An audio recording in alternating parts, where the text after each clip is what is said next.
call the meeting to order. Appreciate everyone that's come out tonight. And I want to start off by letting our Executive Director, Drew, have a few comments.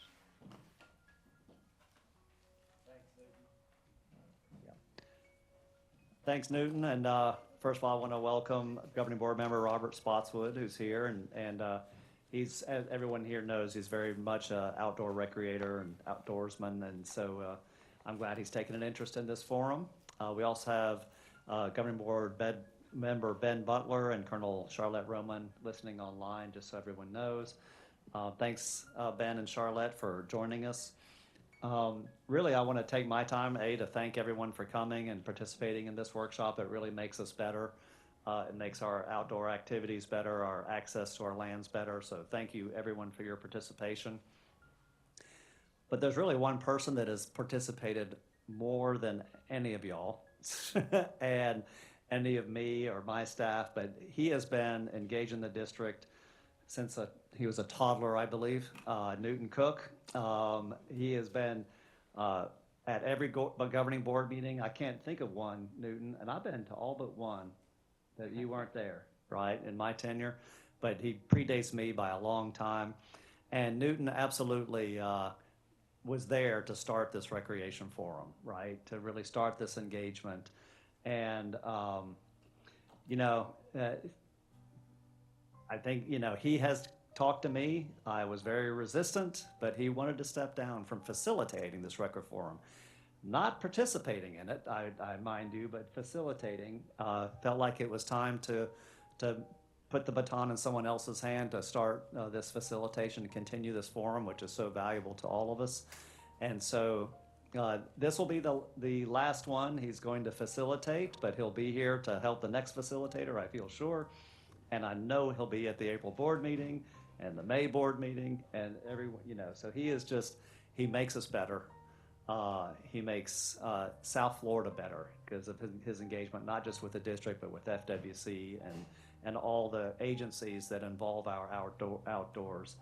And so I just want to personally thank Newton, and I want on behalf of the district to thank him, past and present board members, staff that have worked with him to really improve our outdoor and our enjoyment of the outdoors here at the Water Management District.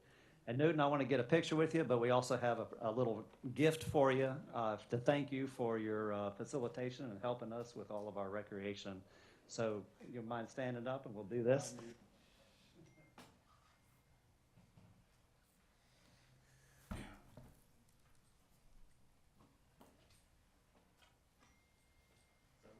So we've got a picture of Newton doing all his outdoor things, and is signed by the district staff, and just for his appreciation to have and just to know how much we appreciate him here at the Water Management District. Thank you. Let's give him a round of applause.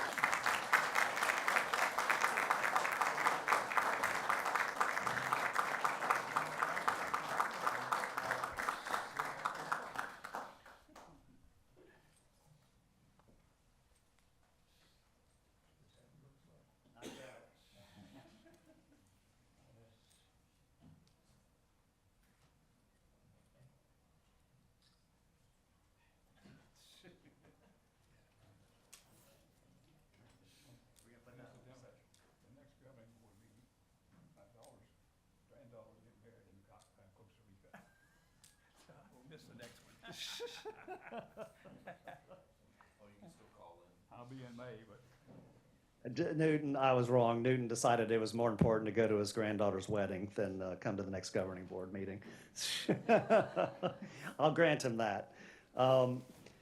So don't worry, you will be in good hands because we have Bishop Wright here, who's been to every rec forum meeting that I've been to and very engaging. So Bishop has agreed to take over facilitation duties for Newton afterwards, and I know he'll do a great job. And Bishop, I know thank you very much for doing that.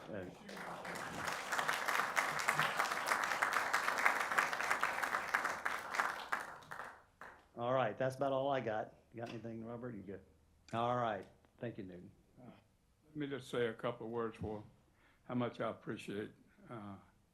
It's been a good run. I mean, this thing started, and there's only been three of us that did this since 2004. Now, we have to actually have the governing board vote for forming this committee in 2004. I found in the files. And what makes these things good is just look at all the people around this table.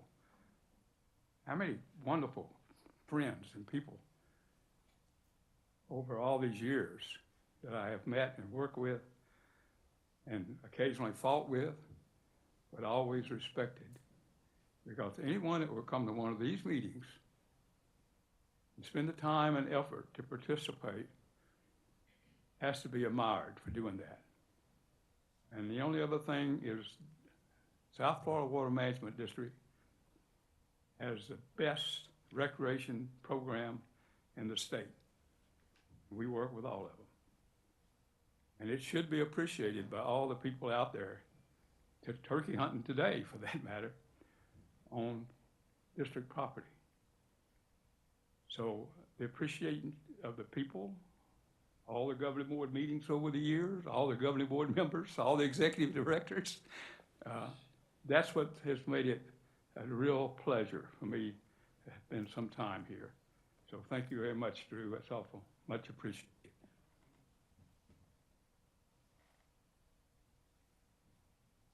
I think it's back to you, Newton.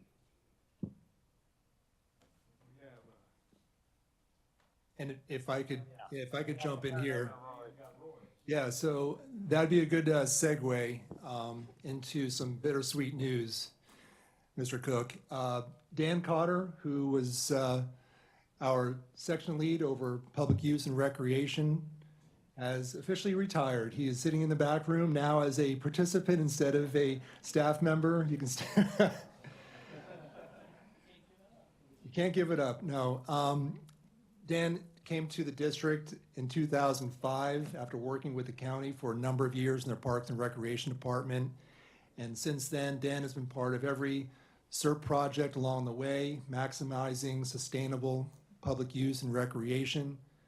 You know how much he works hard and has been dedicated to the stakeholders of South Florida, putting in countless hours on the weekends, working with y'all, working with the state, federal, county partners. Dan and I have worked on a number of projects in the last 10 years that are really memorable to me, you know, working with the Loxahatchee National Wildlife Refuge and helping them develop their visitor services program, enhancing public access into federal lands, working through all the floods, the droughts, the closures, COVID. He was our right-hand man through many hurricane seasons and debris deployments. He's been a great colleague of mine over the last decade working here at the district. And he will be missed, but we've been preparing for that situation for a while. And we have an excellent new person, but not new. Mike Cheek is our new section lead over public use and recreation. He's been with the district equally for about 20 years now. You all know him here. And he's going to hit the ground running. He's been doing a fantastic job. But Dan, thank you for your service. Thank you for all the time you've been here at the district.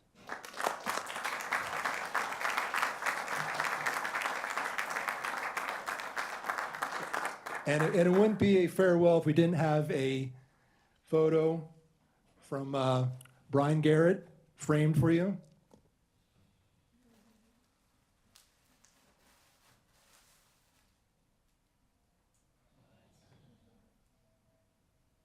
Come on up, Dan.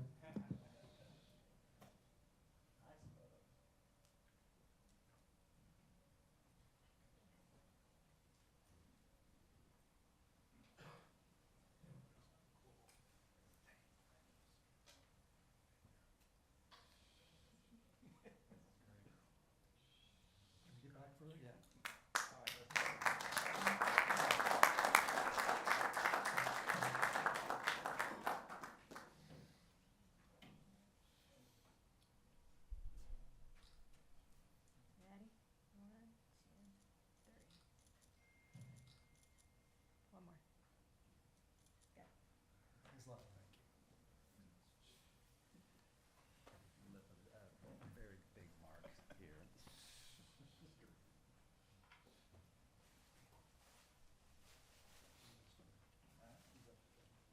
Newton?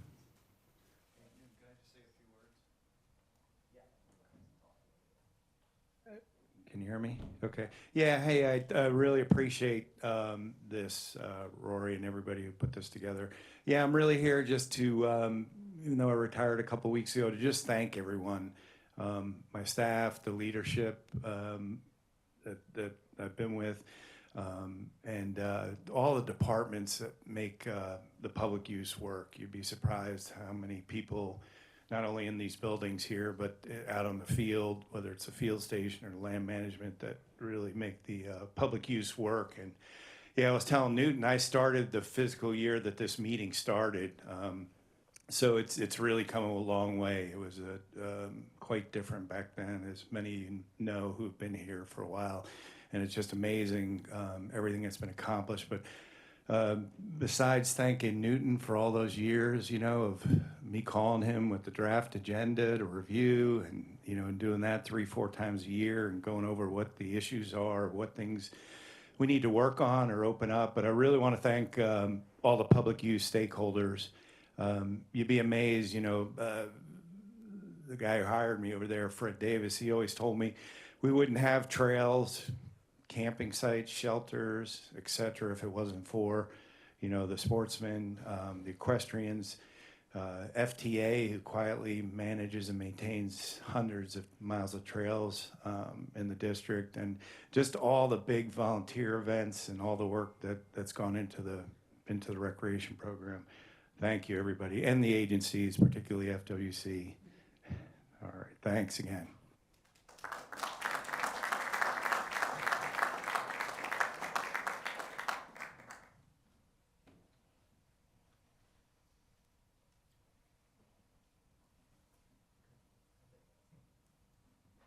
Okay. Over the years, there's always, when you're working with an agency, there's always someone who makes all the difference in the world, whether things move or whether they just don't go anywhere. And Dan has always been the person that I could call and say, Dan, we need to do something about figuring out what we're going to do with Picayune Strand. You know, what we're going to do about SCA 2 when half of it's closed. And how can we open something somewhere else? And Dan's always been there. And we don't always get what we ask for, but we always got a fair shot at it. And that's all you can ever expect. So thank you, Dan, for all the many years we've had together. Okay, let's start the meeting. A little housekeeping here. The meeting's being live streamed. Zoom is out there, I'm sure. We're a little different here than at other meetings. We will take public comments after each topic. And in fact, during any time, if you raise your hand, most likely be able to recognize you. Again, we don't have a 3-minute limit, but we do ask people to realize there's other folks that want to speak. And I have a soft gavel here, but most of the time people get what they want said. Turn the cell phones off, and Zoom, again, you can raise your hand. We'll make room for you, but if you raise your hand, we'll make room for you on the topic.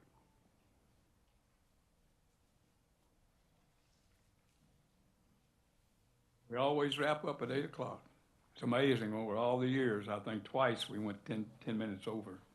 And and with a crowd like this, we might again tonight, but that's fine. Don't feel like you go home without expressing what you'd like to express at this meeting. So with that, we'll start with our first presentation, and it's the Backcountry's Hunters and Anglers. Richard Martinez, he's the chairman of the Florida chapter of BHA. So thank you, Richard. Thanks, Newton. All right.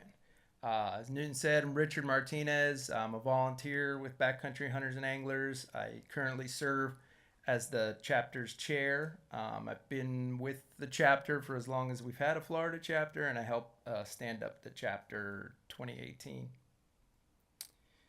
So, Backcountry Hunters and Anglers, who we are. Backcountry Hunters and Anglers seeks to ensure North America's outdoor heritage of hunting and fishing in a natural setting through education and work on behalf of wild public lands, waters, and wildlife.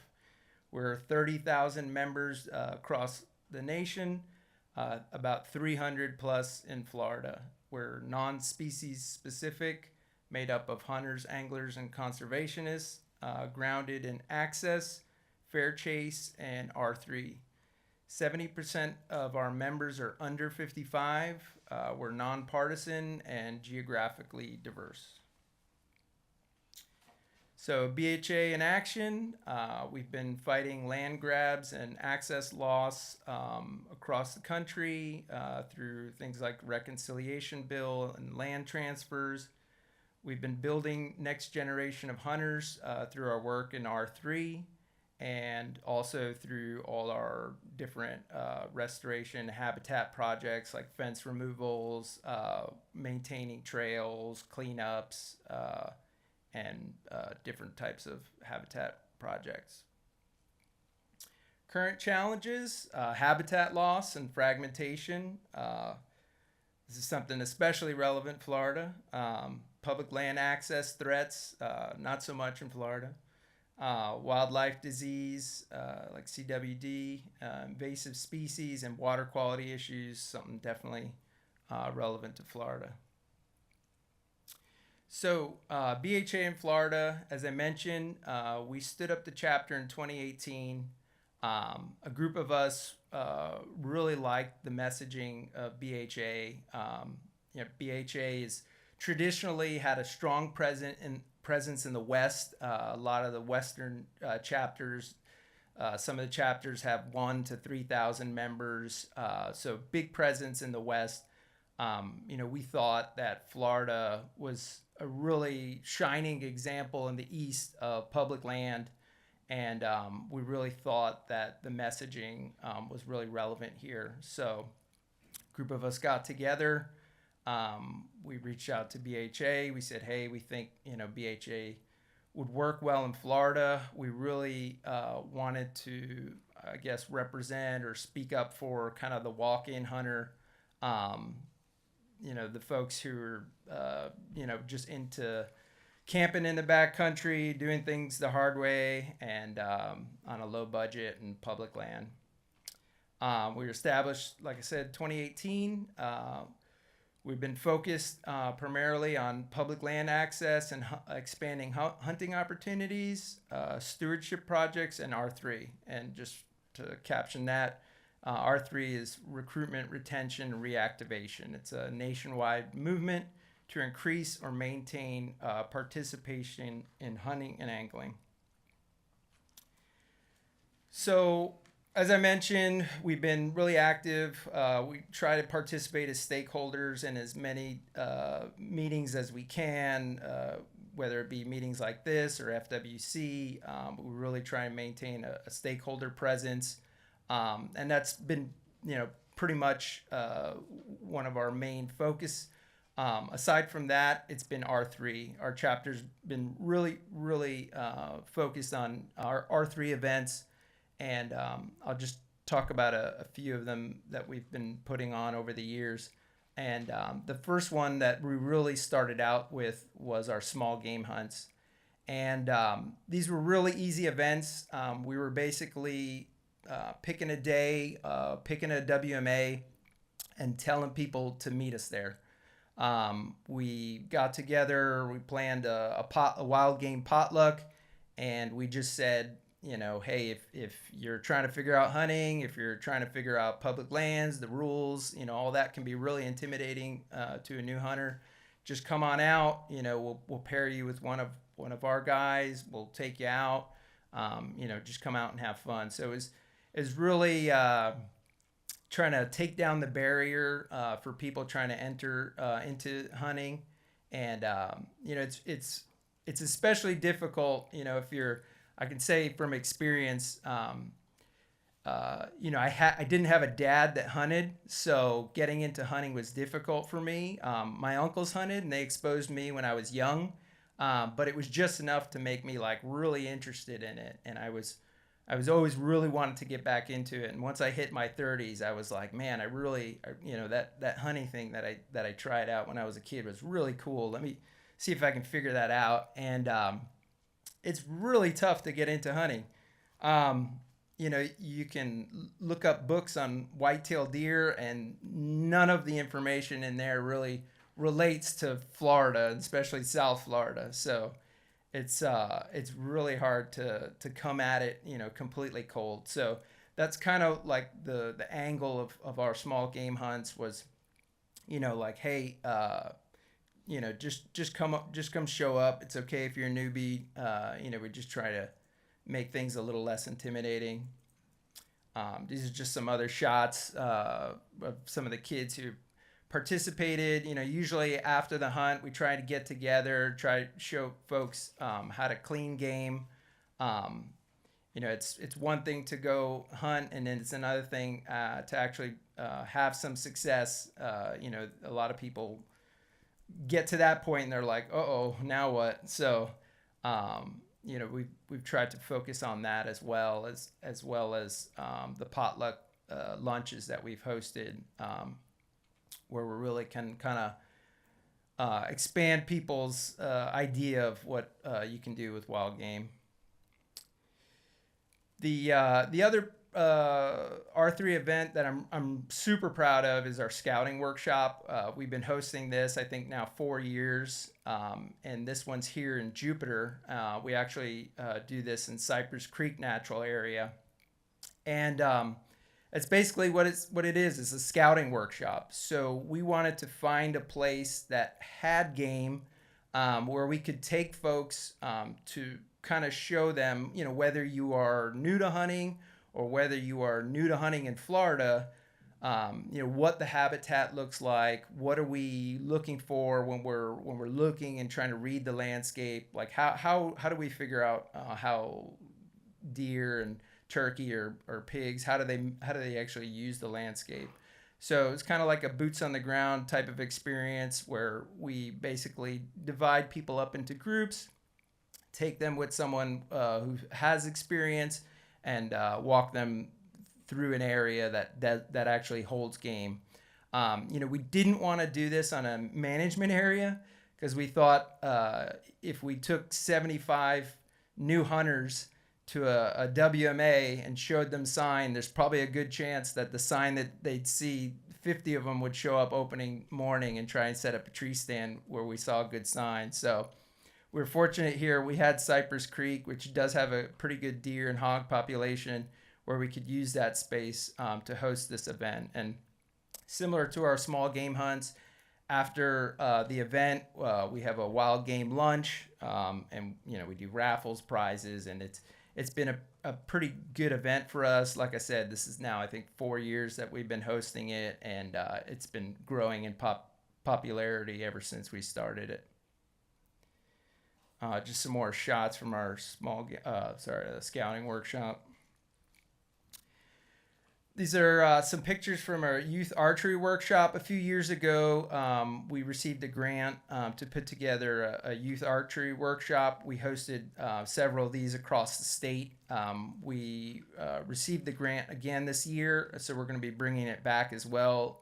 We're going to be starting to announce those dates soon. Completely free, open to members, non-members. You bring your kids, we teach them how to shoot archery. Some of the stewardship projects that we've been involved with. This one here shown was at Loxahatchee National Wildlife Refuge. We did an invasive cleanup. Some other things we've done are just general cleanups, going through and removing trash, and trail maintenance.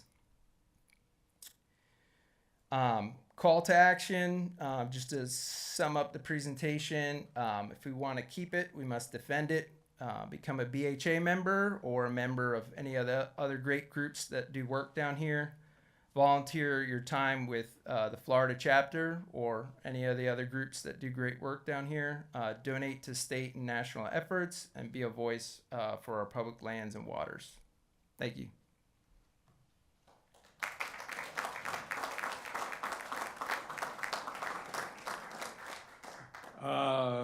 Okay, you can use your microphone there. You might have some questions coming. Okay, folks, after each presentation, we start right here on the left and go around the table.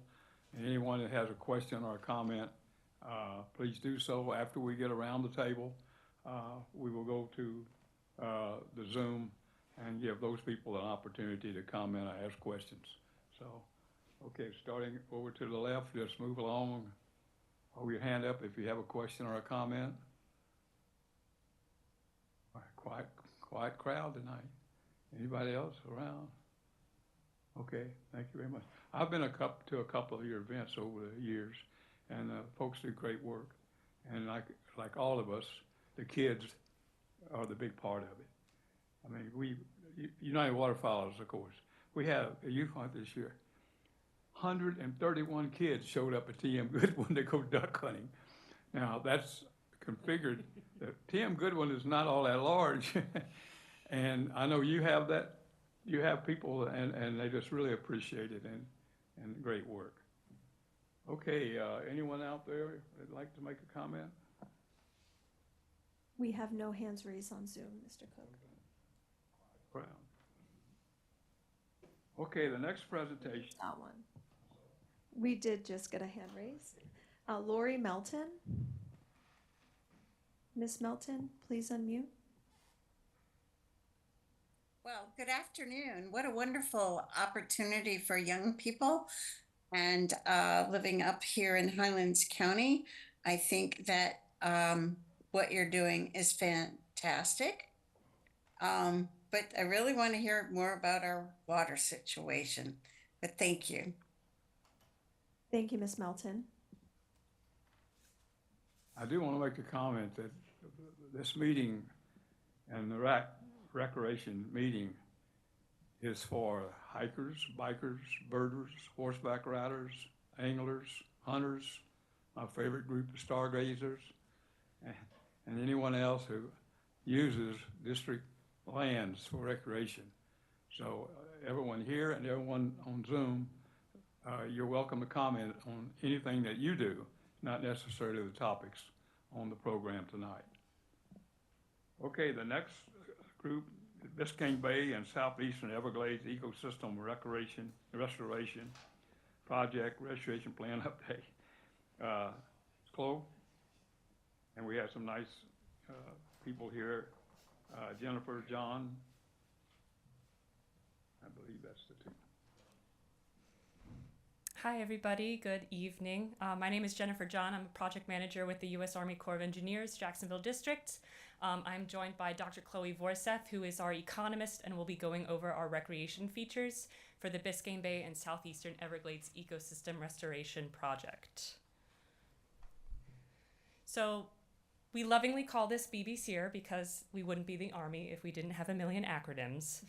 But the BBCR project is focused primarily on the restoration of Biscayne Bay model lands, the Triangle area, the eastern panhandle of Everglades National Park, and the southern Everglades.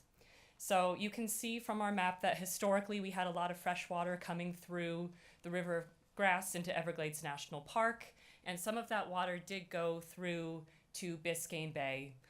The current flow of that has been disrupted by our canals and our water management system, and the overall Everglades ecosystem restoration goals are to provide for a more historic flow of water back to what was more natural, to have water go through the Everglades and then also to the bays, Florida Bay, Biscayne Bay.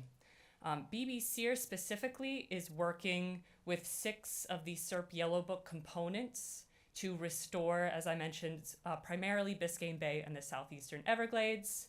That includes the Biscayne Bay coastal wetlands and coastal canals, the C-111 Spreader Canal Project, a couple of wastewater reuse projects in the North Lake Belt, which is a rock mine area. Our overall goal is to take water that is typically going out to tide via our canals and move that into the coastal wetlands so that it can move as sheet flow into our natural areas that we're trying to restore. So BBCR has 4 project objectives. The first is to restore salinity regimes and minimize unnatural canal releases. The second is to improve freshwater wetland depth, hydro periods, ponding and connectivity, and flow timing. The third is to restore a more natural ecological and hydrologic connectivity. And then the fourth is to improve the natural vegetation resilience to sea level change. The most effective way that we're doing that with this project is to get water from our northwest study area, which is the rock mine area, move that through the existing conveyance canals that we have in Miami-Dade County, and then redistribute that using pumps, spreaders, gravity flow, and other methods to get that out of the canals and into the natural areas. So BBCR is in the feasibility phase, which means that we have not gotten a congressional authorization to build a certain number of features. However, we are looking at a multitude of different alternatives so that we can meet our objectives. We've currently gone over several rounds of alternatives development and have selected a tentatively selected plan, which we do plan to authorize coming shortly. So these features include, as I mentioned, pumps and spreader canals, moving water out of the regional canal system and into the wetlands. We have water preserve areas to improve the wetlands, and then also a significant amount of backfilling existing canals and ditches to improve that connectivity. This is related to recreation because as a Everglades restoration project, we have the ability to add recreation features to all of our projects so that the public can come enjoy the restoration that we're spending a lot of taxpayer dollars to do. And so recreation that is appropriate for CERP projects that we plan to include are things like hiking and biking paths, boardwalks, observation towers, boat and kayak launches, and then like picnic tables and shelters, and some appropriate parking and facilities. So I'm going to turn it over to Chloe to go over our draft recreation features that we're proposing for the BBCR study. And I should also say that part of this process is that we get feedback from users, recreators, people who enjoy this area, maybe live down in South Florida, South Miami-Dade, who want to see certain features added. We still have time to iterate and learn more about what y'all need as well. So to start, we'll go down from left to right on this slide. We have the first site, which is the Florida City Canal Wetlands down in South Miami-Dade County. We'll be adding a day use area, walk and bike path, and there's an existing bike trail nearby that we'll be tapping into here. So if you're a bicyclist in South Dade, please, when we're finished with this presentation, let us know if you're interested in that. Next, we'll go down to the bottom left-hand corner. We have the C111 spreader canal features. We've split this up into a north feature and a south feature. So that north feature is kind of close to Frog Pond, if you know where that is, near the entrance to Everglades National Park down in Homestead. I was there this morning, beautiful place, doing some site visit stuff. At that north feature, we'll have a boat and kayak launch, walk and bike path, day use area, and other features. And the south feature will also combine with those, with that other one in that description there. There's an existing marina on US 1 on the way to Florida Bay. And there's a chance that we'll be able to use that as a recreation feature in the future. So that one's an exciting one, potential future for us. Now to the upper right-hand part of the slide, we have the North Cutler feature. If anybody is, again, from South Miami-Dade, this is where the old Burger King headquarters is, down off of Old Cutler. There's an existing small recreation area there, and I'll talk about it a little bit more. We're hoping to add an observation tower and boardwalk down there. And then we also have the water preserve area feature that will be adding boat, kayak launch, walk, bike path, and a day use area. And now I'll go into each of these a little bit more, so to be a little bit more specific, just to orient y'all to where we are in Miami-Dade County.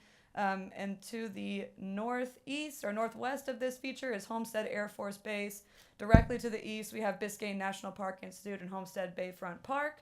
Again, there's an existing bike path here, and this project will be adding additional bike path to that area, and also parking area, vault toilets, benches, trash receptacles, shade shelter and information kiosk. And I'm an economist, so I care about costs. So the ROM, the rough order of magnitude cost on that one is about $780,000 to add all of those features. Next, moving on to this northern C111 spreader canal feature. Right now, again, we're still iterating on the location of this feature, but we're hoping that people will be able to access that portion of C111 that's in the lower left-hand part of the screen with this feature. Hoping to add parking area, vault toilets, benches, trash receptacles, and a concrete boat launch. And the ROM cost on that, again, rough order of magnitude cost on that is about $1.5 million. Part of BB-SEER is a spreader canal that's you can see in the bottom right-hand part of the screen, and there would be a hiking trail along that spreader canal. So now going down to that southern feature, we're along US 1 now. There's the canal that goes out into Florida Bay, and there's an existing sailboat marina. There might be an opportunity for Miami-Dade County to purchase that marina, and then for us to use it as a BB-SEER recreation feature. And because there's a lot of existing stuff there right now, if you've been in that area, it's kind of closed off to the public now. There is some potential for us being able to use that for public access into Florida Bay.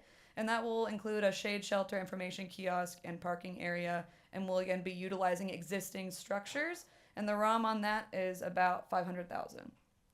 This one's a cool one. And up in North Cutler, we're looking more up where a lot of folks live and more of a suburban area. There's an existing proposal for the town of Cutler Bay to expand this recreation area to add parking spaces and gazebos, and we will be adding to their efforts by adding an elevated boardwalk, information kiosk, trail signage, and viewing platform. So if you're from that area of South Dade, you know there's not a lot of places to see the bay.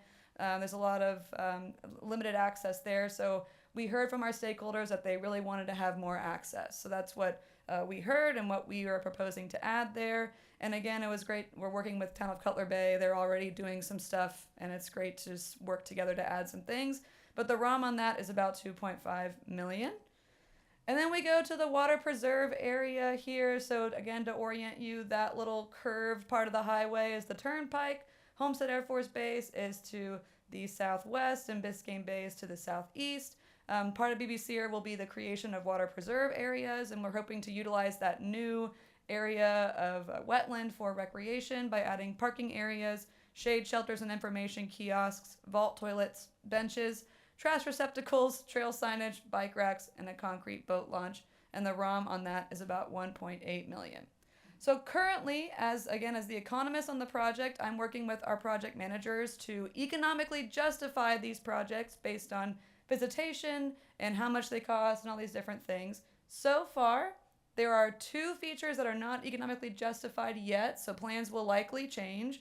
The water preserve area, for example, is not economically justified yet. We'll do some talking about it. And the, this south or north feature is not justified yet, but I know people are really interested in this one, so we're iterating as a team to figure out ways to improve that. So go to the end. With that, if you have any feedback on this presentation, or you want to give us any of your experience in South Florida recreating in South Dade, here is Jennifer's contact information and also Nicole's contact information. She's our manager at the South Florida side. Please reach out to us, check out our website, and let me know if you have any feedback. Thanks.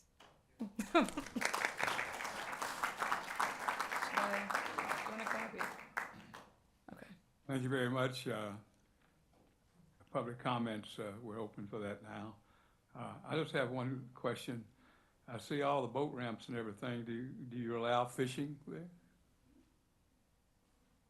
I thought so. But I didn't see it on the list. The peacock bass fishing there has to be incredible. Where is C-111? That fishery, I know they're exotics, but the fact of the matter is, so are pheasants. That fishery is world famous. It's world famous. People come from all over the world to fish for peacock bass in South Florida. And on my Facebook, which I got a lot of people out there, you'd be shocked at how many people will come from New York and Chicago, and they'll drive and be on vacation in Florida, and they come up and say, where can I go peacock bass fishing? And I mean, literally, it's a big, big, big deal, and it's become a big moneymaker too for guys. So I just want to let you know you have something there you can advertise if you really want to increase the number of people using your park. Thank you. Okay, we're going to start off to the left as usual. Just raise your hand and we'll recognize you. And here we go. Yes, sir. Thank you. James Erskine with FWC. I just want to give a shout out to the Corps and the whole project team that's been working on BBC for incorporating these recreational features, incorporating them in each part of the component. Because BBC is unlike some of the other components where it's a little distributed. They're in different areas, so one feature doesn't serve all those components that they pointed out. So thank you. Good work. Okay, yes, ma'am. Hi, I'm Karina with the Glazeman Heritage Foundation. I am from Homestead, Florida, and after seeing this presentation, I just want to say thank you for giving us more opportunities down south for peacock fishing and taking other people who have not been peacock fishing. We haven't, going to have more areas to take them. We just want to say thank you. Thank you very much. Come on around. Anyone else? Yes, Fred? Fred Davis, Florida Trail Association. I only took one economic course in my career, so it did not cover how you justify the cost of a recreational amenity. If it's not too complicated, just how do you do that? Not too well, I don't think it's too complicated, but you let me know if you have questions. So what we'll do is we'll propose some features, we'll sit down in a room and try to figure some stuff out with the stakeholders, and we'll create a list of the features that we want at that recreation site. So the stuff, the vault toilets, all that fun stuff. And then we'll send it to our cost engineering team at the Army Corps, and they'll give us a ROM cost. So that's the cost side of the equation. And then the benefit side of the equation is a little bit squishier. So we generally will try to estimate visitation to the site. And that is, as many other recreation folks might know, that's kind of hard to get in a few of these areas. So we, as in economics, will estimate the visitation using available parking spots, substitution sites nearby, things like that, to try to get an understanding of the benefit side of the equation. And then we also fill out a rubric based on how the recreation feature will improve from current conditions, and we give each feature a score, and we multiply it by a unit day value. So there's a Army Corps of Engineers standardized unit day value that all of our districts use to, we multiply basically that unit day value using a rubric by the visitation. And that's the benefit side of the equation. Is that too much? I don't but it's a standard process in the Army Corps that we have to go through using the unit day values. And a lot of it is best professional judgment based on what we're seeing. And today, actually, I got to do a site visit all over South Florida. I was down in Homestead this morning. I was off US 1 this morning and got to see all these sites in person. And that's going to refine my estimate of the benefit side as well. Sorry, I'm losing my voice. I'm sorry. I sound so bad today. Ed, who's next? Yes. My name is David. I represent the Florida Paddling Trails Association. I just want to thank you for your proposal on the C-111 Sparrow Control Canal South. You mentioned purchasing possibly that marina there and establishing a boat launch. I just want you to know that's an area that we've had a lot of difficulty getting access for paddlers for a long time. So if you can get that done, that would be a big plus. So thank you for doing that. Okay, I should say you should introduce yourself with your name and perhaps a group if you represent it. We didn't go around the table tonight because of time factor, because we are going to be out here at 8 o'clock, and we might have an opportunity before we get out here to have everyone introduce themselves. Jennifer, Chloe, that was a great presentation. I appreciate it. That was excellent. I wanted everyone to understand where we were in this BBC feasibility study. So this is this project has not been authorized by Congress, and for it to get constructed, it has to be authorized by Congress. And so this is a planning phase, and this plan is going to get us to a point in the plan that's currently funded with the Corps to understand what we want to do. And then there's a second phase. So this is kind of what we want to do. There's a whole second phase before it goes to Congress of estimating costs, doing NEPA, all kinds of things that has to happen. And then it goes to Congress. So we're a number of years out. And so if you're interested in these recreation features, this is one of the things that the recreation on SERP projects and these federal projects is just as much of a benefit as the actual ecosystem restoration that it does. So if you want this to happen, I encourage you to contact, send your email, get on the mailing list, engage in this process, because it will require stakeholder engagement to drag it to Congress, right? Because there's more funding that's needed in this project. There's more public interest needed in this project to pull it through that gauntlet of planning to get it to Congress and then to actually get it funded. So if you're interested, I encourage you as recreational users to get on the mailing list, to engage if you actually want to see this thing, all the way to the finish line. Because there's a lot of work to do still on this thing, and it's going to take a lot of public engagement to get it there as well. So that's all I've got to say about that. Thank you, Drew, and I don't think anybody here has worked with the federal government in funding and processing and paperwork and bureaucracy, and does not understand what a challenge it is. And for these ladies here, it's a big challenge. So they have to do a lot of work. You try to get hunting on like a national wildlife refuge, and it's 5 years. That's what you start off with, doing the original paperwork. And then it takes maybe another 3 years before the first activity on the property. So any help you can give these ladies, you want to be sure to do it if you'd like to participate in the opportunity here. Okay, anybody on the Zoom? Yes, Mr. Cook, we have Drew Walter with his hand raised.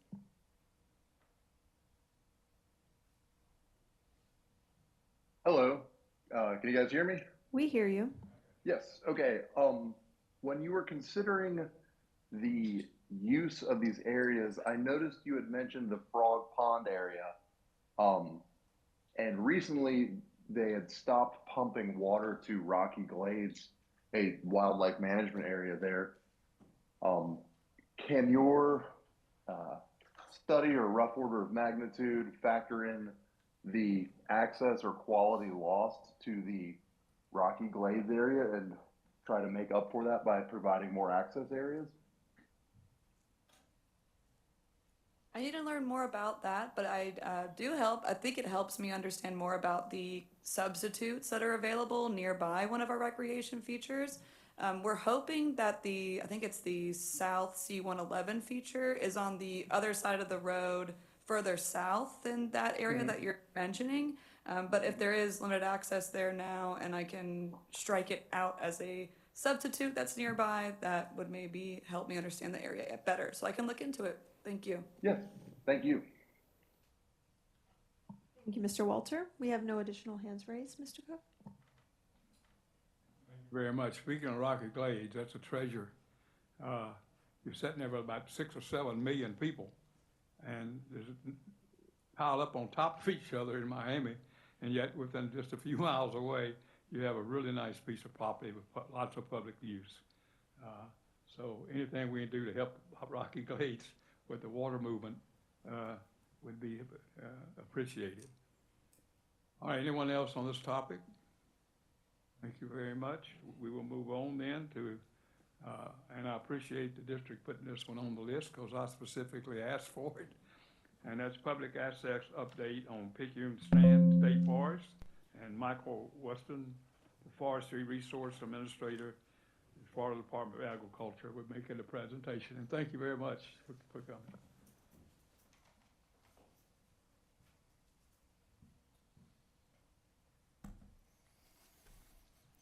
All right, good evening, everyone. Thank you for the introduction. I think this is my 4th presentation here, so great to see everyone here. And I remember first time I was here, I was so overjoyed to see people like-minded that wanted recreation. So anyway, so Picayune Strand. So we're on that other side of the program right here that Army Corps folks were talking about, water management, that this project's been fully funded and it's now complete. So we'll go ahead with the next slide, please. So Picayune Strand State Forest, it's in Collier County, so the other side of the peninsula here. We call it the Western Gateway to the Everglades, also call it the bouncer for the Everglades, that if you can't make it in Picayune Strand, you're not going to make it anywhere else.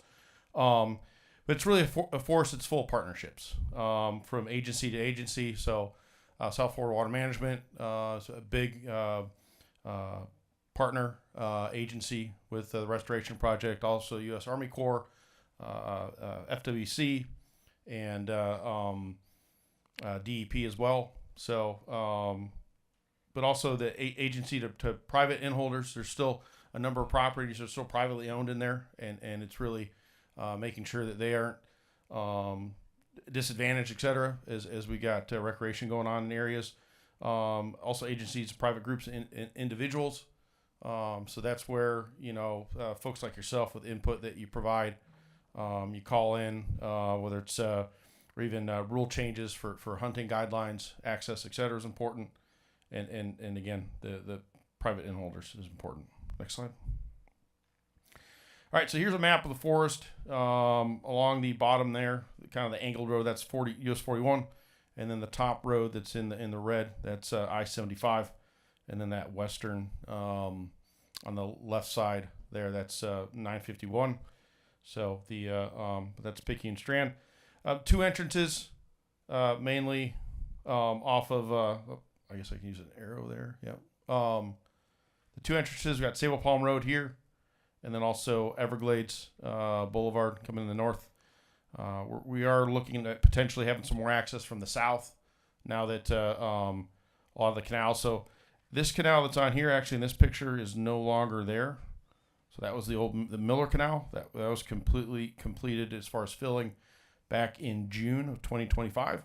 So now the only canal section we have south of these pump stations that are up here along this tieback levee trail goes down into the Facky Union Canal, the remnant, goes down to the Port of the Isles.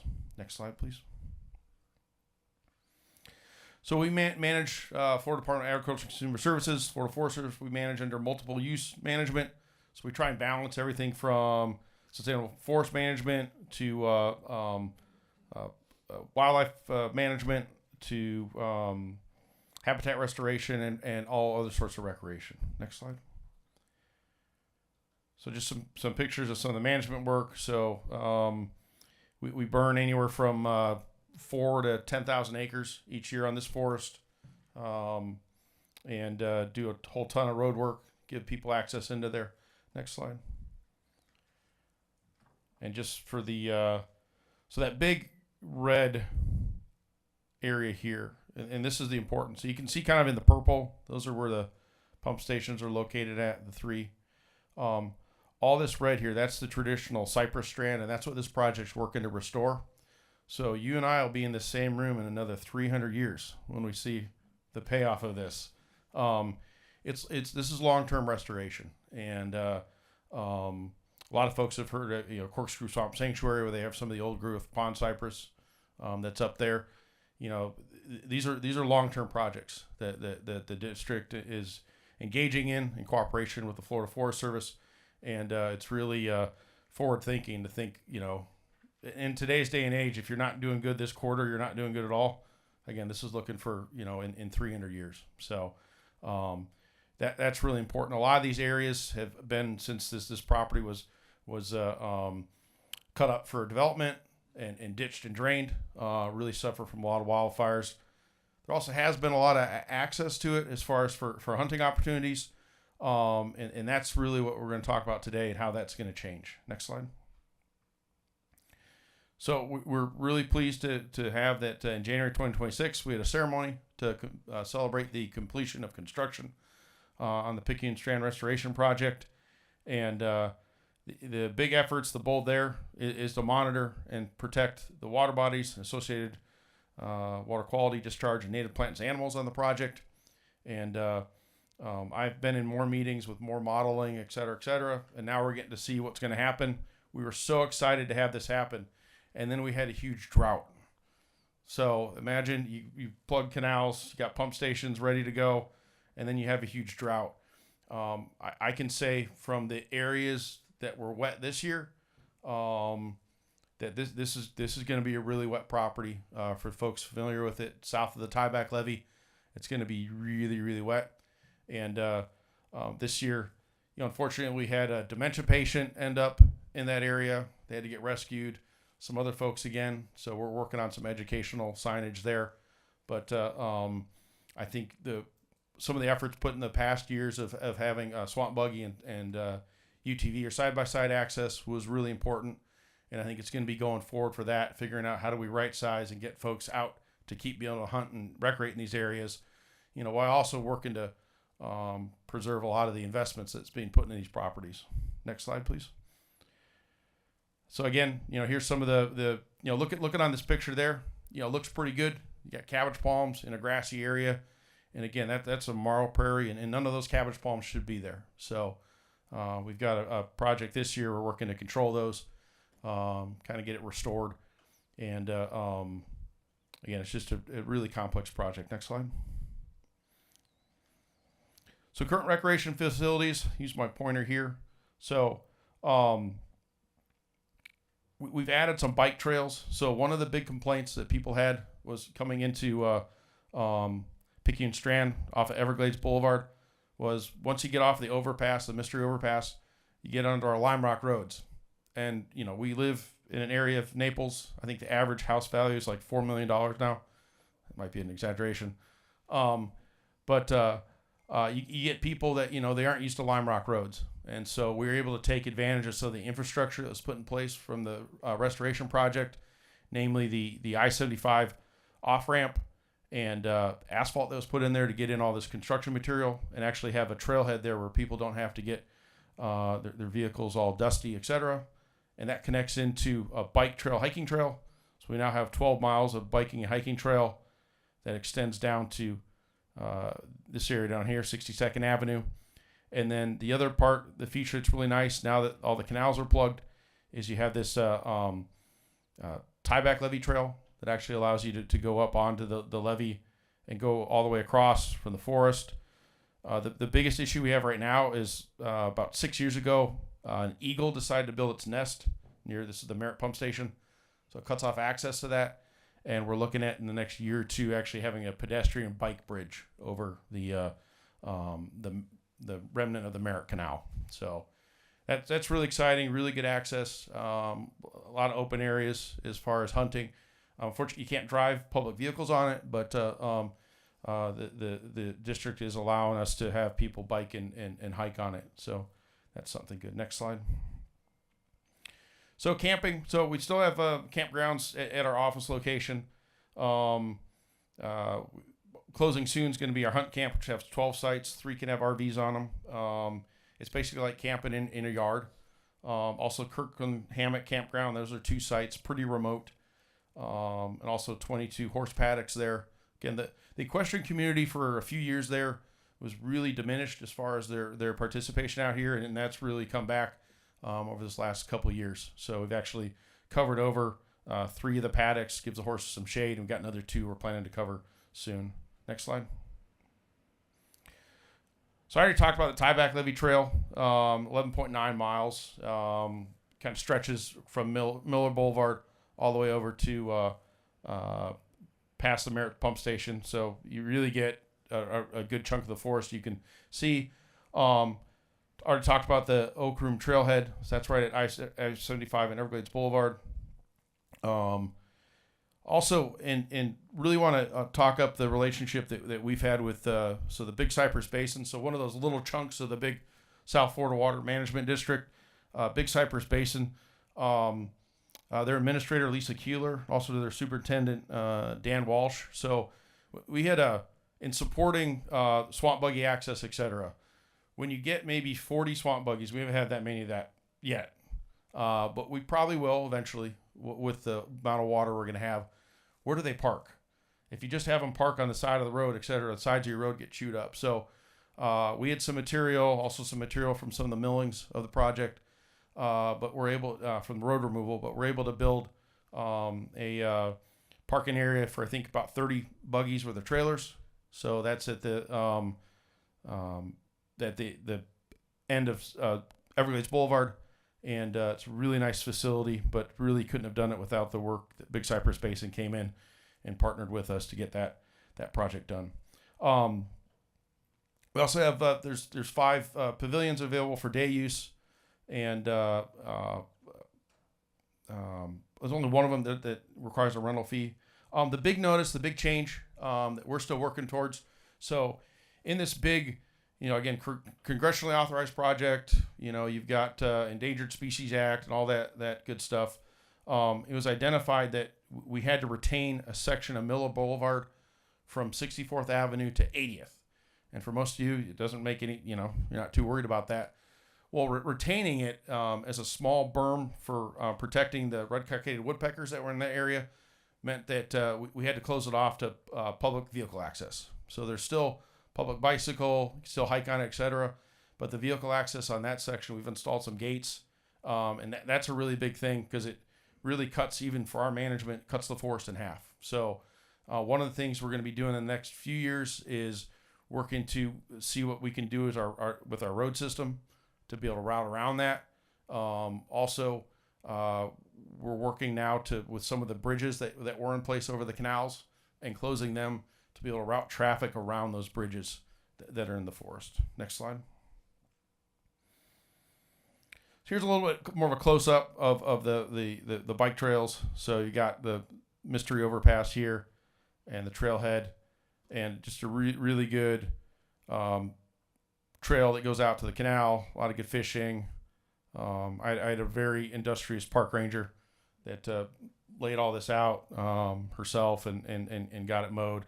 And now we actually have it where there's a connecting path that leads down to, then this is our 62nd Avenue trails, etc. We even have like a super double, triple black diamond section that there's a one of my bike volunteers constructed on some of the spoil mounds. We don't advertise that a lot, but some really difficult biking, and so it's been a really good project. A lot of people have come down and used this stuff. Next slide, please. So again, recreation in the forest, it's one of those things, that we have to have people out there. It's very important that we get people out there and also respond to their thoughts. Next slide. So again, we're going to continue working to have hunter off-highway vehicle access. So that's at swamp buggy side-by-sides in the forest for quota hunts. All the hunts in the forest are now quota hunts, so that does help with scouting times, etc. Be able to get there, use these vehicles. This next year is going to be really big if we have a normal rainy season as far as using those vehicles. We're looking at new campsites. So this year was going to be a planning year, see where the water was south or below the tieback levee, and it was super dry. So weren't able to do that. We are putting in a kayak launch though at 62nd Avenue in Miller. It's right by our bike trail there. It's going to be one of those a kayak launch that kind of sits on top of the ground, not having to put any pilings or posts in the ground. One comment we had though was we wanted to make sure kayakers weren't sucked into the pump station. I hadn't even thought of that as an issue. My forester thought that would be a really fun challenge to fight, and I said we're not going to be doing that. So we are installing an additional boat barrier once we get to that point to do this. But and that's going to be the big thing as we're going forward is that access south of that tieback levee with some of these parking areas. Is what facilities can we provide folks? What's that look like? Again, right now there's tons of rock. We're concerned to even running airboats in there for management, et cetera. But I do think the kayaking portion as well as the swamp buggy access is going to be big. And again, talking about Port of the Isles, having the access from the south that was starting to be more prevalent with boats, et cetera. Trying to got some new volunteers that are in Port of the Isles that we're working to flesh that out. So, and next slide. And the future, we are working at more of a full service campground at our office location. Just working through some staffing needs on that so we can maintain it to a high quality. But that's going to be 14 RV sites, RV/tent sites, and then 4 to 8 of the primitive campsites. Statewide, what we're seeing is primitive camping is falling off a cliff. No one wants to primitive camp anymore. So everyone likes their creature comforts. So and we're following suit with that. And so we'll also look to have a dump station. But it's going to be a lot of steps to go through this to get it constructed. That'll be at our office location. Next slide. And already talked about the bridge across Merritt Canal. Are potentially looking at some camping platforms in the flooded area that you'd kayak to. And then again, that southern access point. And again, if you're in that neck of the woods, you want to volunteer, help out, have a voice, contact us. I manage our volunteer program, and I think we have like 8 volunteers right now, but could use more. I was working with one today. They were bush hogging trails, and last week he was actually disc and fire lining another forest. So we'll put you to work. You can have some fun, but really appreciate that. Next slide. And so, yeah, next slide. Yep. And one of the things I'll finish up with, we are starting to see more, which is a good thing, more user interactions. Had some concerns come in this past turkey season on, person gets set up, hunt turkey, etc., and then a vehicle comes by and messes everything up. So that's starting to kind of build. So we're working to, my recommendation, folks, is try and get your blind located away from road. But there's just some more concern on that. So you'll probably see that in some of the proposals coming up.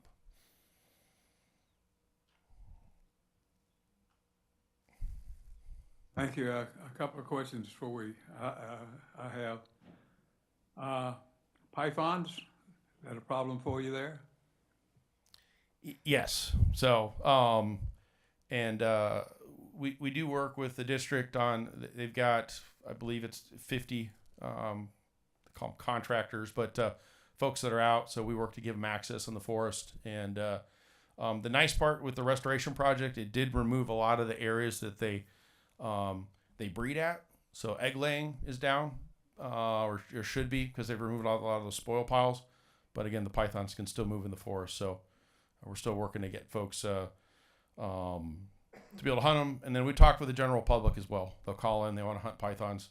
I tell them it's super easy. So, which it's not. You gotta know what you're doing to find them. But just to get people encouraged out there that they can be part of that solution. Is this part of the Python program that the district has? Is this part of it because it's there? It is, Newton. Yes. Involved with state forests, it's a little different than district land and federal land. Next question is, how many bears do you have on the property? I haven't heard a count recently, so we're still a relocation area for problem bears. We've got like a bear reform school on the property or something, but the bears that come to the forest generally aren't cause problems again. So, yeah, that's what I know. Unless FWC has something more. Yeah, this is Tom Reiner at FWC. I think it's a good population. We had scientific research there studying mama bears and their cubs and where they go. And then I think most of the bears, more than 50% of the ones that were harvested in the South region came out of Picayune. Or at least I know there's several that came out of Picayune. I shouldn't say most of them. So several bears in that program did come from Picayune. Well, obviously, we're trying to expand the bear areas in that area. There's a few big cypress. There's a few there. The general population is doing very well, and that population segment is doing well. They're relatively new because it's a mixed property. It's going to be developed type thing, and so it's got a lot of different attributes. But it also has a lot of future opportunity, I believe. The other thing I have is I still miss the fact of the fishing opportunities, and also is the access always for hunting always on a quota program? So the big issue that folks had the foresight, and there was definitely some user groups that talked about it, was to be able to get in with that swamp buggy access and side by side. Traditionally ATV access has always been really problematic in the forest. But again, those groups were able to convince Forest Service as well as FWC that they could responsibly access the forest on the named and numbered road system. Which again, a couple of years ago when it was put into place, those roads looked really good, easy to drive on, and those roads have now increasingly been washed out. And so, but again, we're not seeing any massive amounts of degradation from those vehicles accessing the forest that some folks thought would on the regulatory side. So it's been a good program. Everybody understands the potential of the joyriders causing and swampy areas causing problems, but there's a lot of people that don't mind walking a mile or two in order to get into a spot. So I know we're learning our way through this thing, but I really see great opportunities in the future as we go step by step and work on a program. So, okay, starting on the left. Yes, Tom. Tom Reiner at FWC, and Mike, great presentation. I appreciate that. I will reiterate that southern access point. I've heard from so many stakeholders and even some of our officers who've said an access point off of 41 would be a huge addition to accessing the forest, particularly that southern half. So yeah, anything you can do to facilitate that, I think would be greatly appreciated by our stakeholders.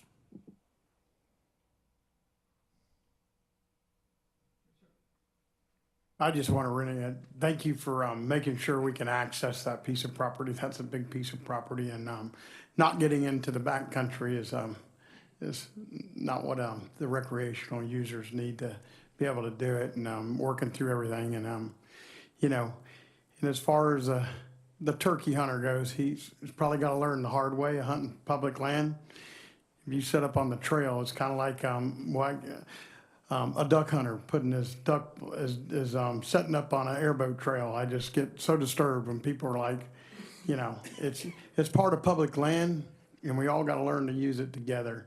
And sometimes you have to get educated, and sometimes you might get a little hotted at the collar. But it shouldn't happen to you twice, because you'll get a little deeper in there the next time. Yes. Anyone else? Yes, sir. You mentioned that primitive camping has fallen off cliff. Do you allow backcountry camping in the Picayune? I know that's kind of gained popularity lately. People want to actually get out in the woods and camp, not camp next to an RV right next to them, So with and that's something that we are looking at in the future. The big part on my end is wanting to make sure that we can maintain any stuff we offer. So being able to check, again, most people do the right thing, etc. And then with reservation system, etc., being able to check, be able to mark people in there who are causing problems.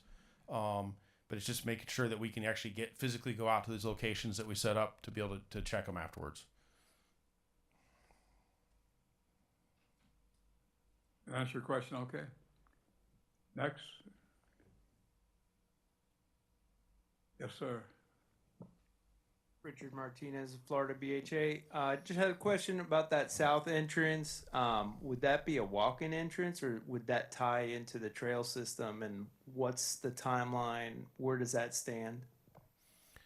So that with the project getting completed now, we'll probably need to go through a year or two of letting the water actually flow. And then it's going to be organizing. So the Port of the Isles, the community on the southern end, there was a development that was going to go in. Now I've heard it's not going to go in. So there's a lot of stuff in flux there. So it's going to be We currently do have a footprint down there. There's a little day use recreation area, but the access north off of that is you get into some really wet stuff really quick. So it's really getting the right access point so that people can get in there, get parked, and then be able to move in. And right now it wouldn't connect with the road system, but that'd be something that we'd consider like anything else. Good question. Thank you. Anyone else here before we go to Zoom? Anyone on Zoom? Yes, Mr. Cook, we'll hear from Drew Walter.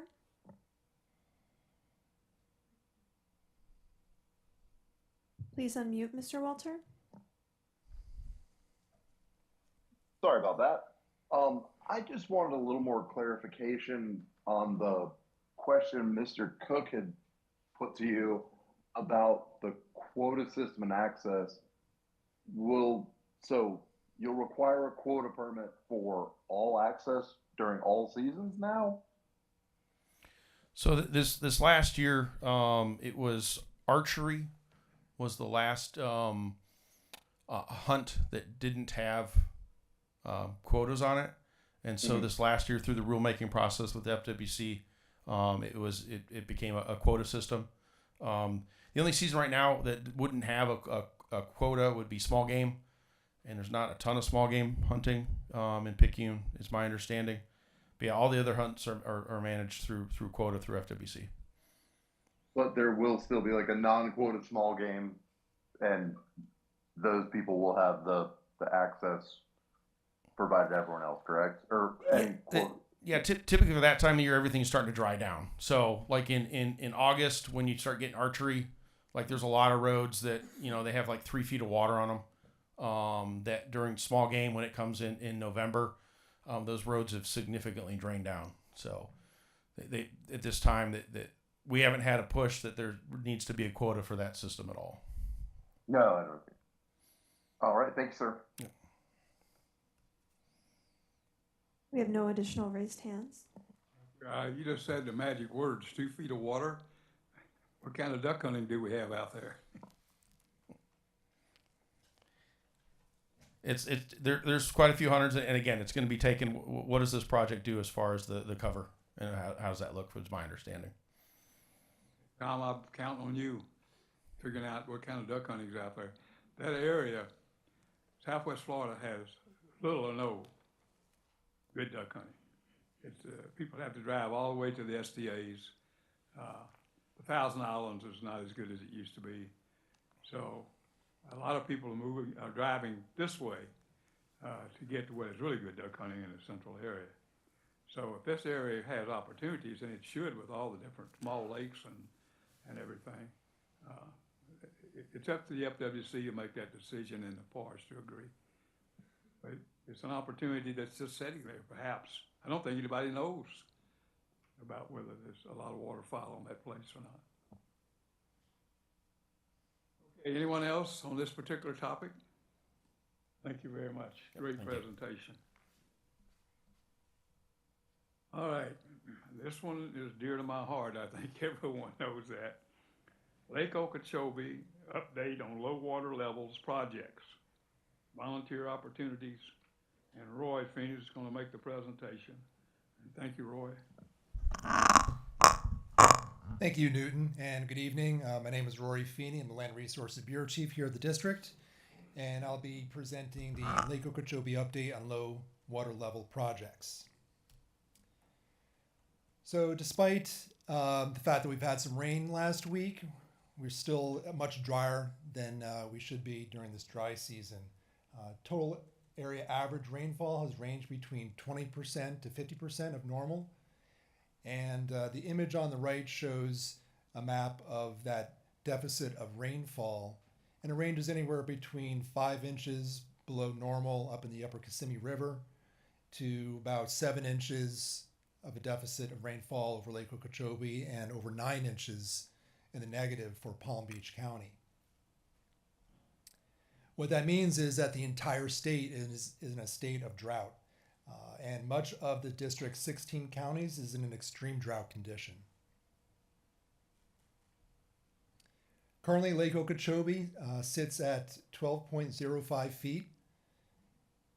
And what we've been doing is riding that downward slope in a planning process. We've been preparing projects, turnkey projects, so when the lake is at a certain level, we're ready to go. We're not going to wait until the lake gets to 11 feet to then start the planning. So as soon as we start seeing that downward slope, we started working with our permitting group. We started working with procurement. We made sure everything was in line and ready to go to work on key projects and take advantage of the conditions. Those projects include sediment removal, native plantings, prescribed burning, invasive plant management, and debris removal opportunities. The list on the left outlines the different projects that I'll discuss tonight. First one is the First Point Connector Sediment Removal Project. This is a cooperative project between FWC and the district to restore the natural sandy bottom of the First Point area out there. This will increase the abundance and diversity of native, emergent, and submerged plant communities. And the best time to do that is when lake levels are a bit lower than they are right now at 11 feet and stay that way for about 90 days. That project will remove approximately 197 acres of vegetation and muck, and that equates to about 260,000 cubic yards of material. That material will be encapsulated at the Yankee Point disposal area. Let's see here. Where is the pointer?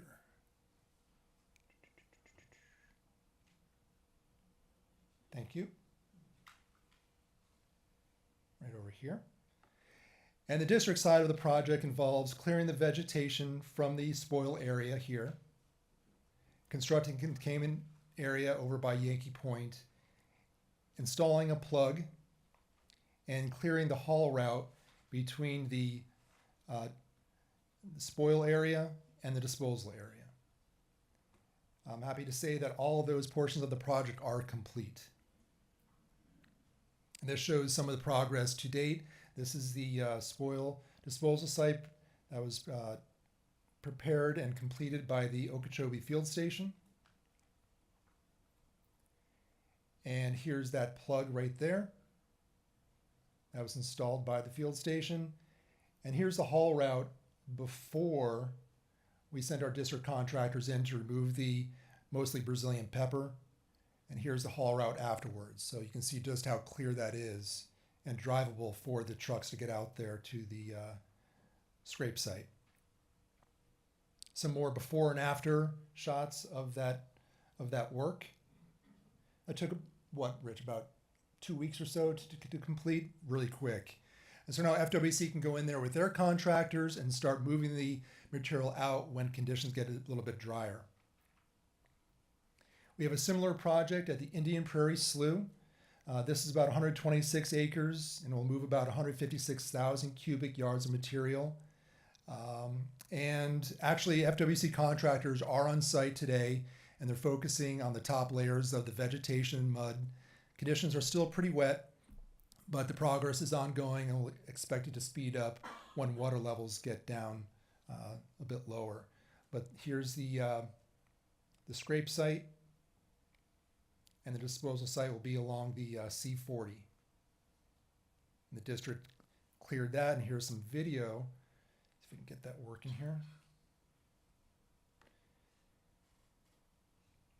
There's some district staff out there from the Okeechobee Field Station pushing and roller chopping the cane grass there. Making the area clear to see for inspection and just a safer environment to work around. Here's the same crew out there moving a little bit heavier material, some woody vegetation, pushing it up onto the side.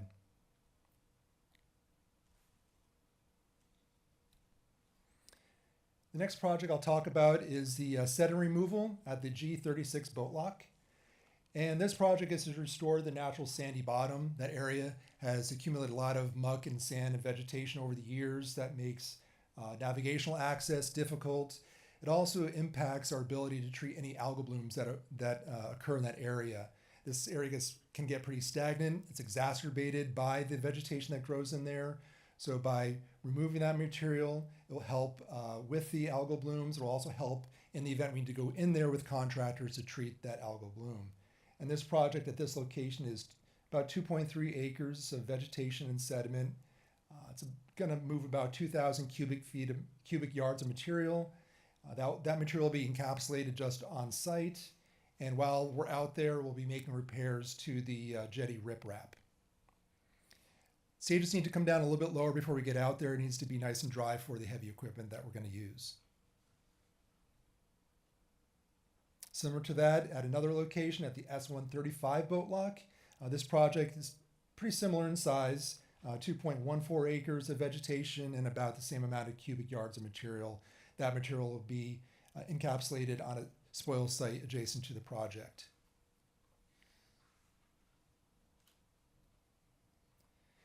The next project I'll talk about is a cooperative project between FWC and the district.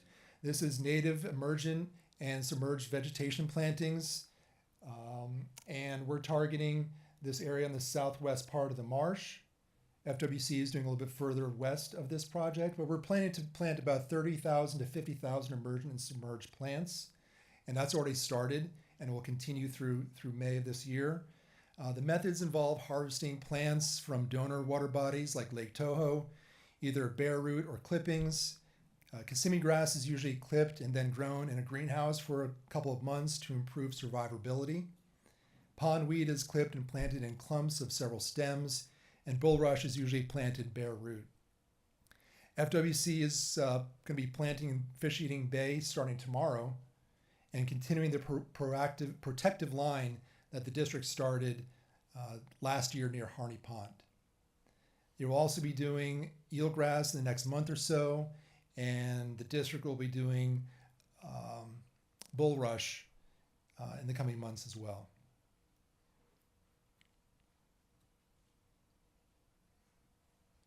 We'll be treating invasive plants while the water level is low. We treat invasive plants year round, but access gets easier, costs go down when our water level goes down below 13 feet. So we've targeted about 1,300 acres of Brazilian pepper.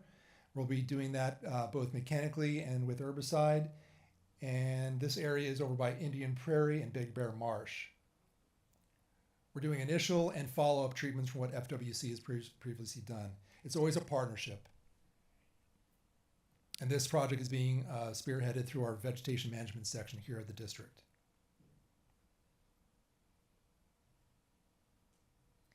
Another invasive plant that we're going to go after over the next few months is a non-native sedge called Wright's nutrush.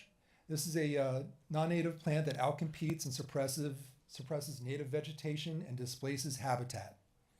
That's often used by wildlife. So the district will be leading the monitoring effort over the coming months, and will be targeting that area both on the ground and by air come May. There's a seasonality to when we treat this particular invasive vegetation, and we have found that May, June, July time period is best time to do that. So that aligns well with that downward slope of the water levels on Lake Okeechobee. The image on the right, I know it may be hard to see, but there's some red boxes here. Sorry, Drew, about the red boxes on a green map. And that shows the approximate area of the Scleria lacustris, the Wright's nutrush.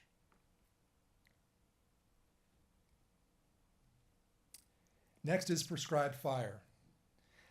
We all know how important prescribed fire is in our integrated pest management program. It's the most cost-effective way of dealing with land management. In fact, last year, over 22,000 acres burned on Lake Okeechobee with a combination of prescribed and wildfire, so it was a very active year. And without that wildfire, Carolina willow, for example, replaces diverse marshes and prairies with woody monoculture. And that burning maintains an open structure for snail kites and a variety of wading birds. But the planning for those burns takes place weeks in advance. There's a lot of effort and coordination that goes on prior to that. One of the things that the district has developed out of our land stewardship section, a young Iridic is heading this effort in our land stewardship section, is a operational dashboard. And this dashboard integrates environmental conditions and habitat data into a single predictive tool, enabling land managers to simulate lake stage fluctuations and pinpoint optimal windows to safely and effectively execute prescribed burns. So what we can do is we can plug in a water level into this dashboard, and it can tell us where out of the 61 individual burn units on Lake Okeechobee is available to burn at that lake level. You plug in 11.5, that will adjust. You plug in 13, it will adjust accordingly. So it's a great planning tool to tell us how we go about burning the lake. And burning the lake takes more than just one agency. It involves working with FWC, Forestry, the Corps, and other agencies. And what we've decided to do is break Lake Okeechobee up into different sections, divide and conquer. So FWC will be focusing on the northeast section of Lake Okeechobee, the northwest section of Lake Okeechobee, and the district will be focusing on the south and southwest marshes. FWC's first unit will be in Chansey Bay in the northeast section. And between the locks that I mentioned before, they'll also try to burn in between those lock jetties to help us with our scraping project. So that will be very helpful. That may take place in the next week or so if winds are cooperating with us. FWC is also planning to burn Eagle Bay, the northwest marsh, when lake is around 11.5 feet. But Mother Nature got a head start on us. On February 12th, there was a wildfire at the First Point area. This was about 8,000 acres. This is a drone video of that area about a week or so, maybe 2 weeks after the burn. And I have staff out there today that has already seen how this area is starting to recover.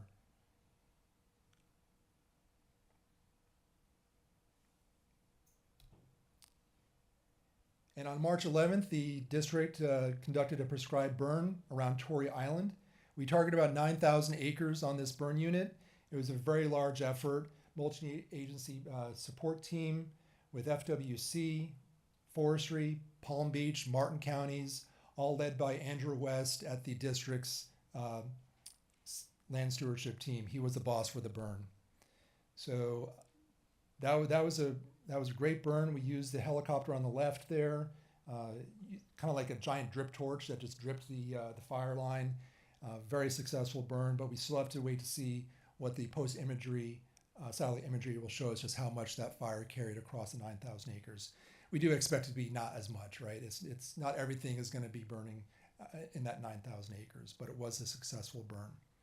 The district is planning to burn Observation Shoal just west of that area of Torrey Island in the coming weeks, as long as we have a good prevailing southwest winds. And then lastly, I'd like to bring to your attention kind of an ongoing problem that we've seen for decades now. We don't know how they got out there, but it must have been during a very dry season, a number of years, where someone thought it was a great idea to dispose of a lot of tires, hundreds of tires out there by Kramer Island. Some of these are white walls, so they're old tires. It makes burning that area obviously very difficult. We don't want to put fire in the ground knowing that there are a bunch of tires out there. But getting to them is difficult. It's overgrown with a lot of vegetation when conditions are dry. But that doesn't mean that the group here doesn't have experience working with those conditions, in those conditions.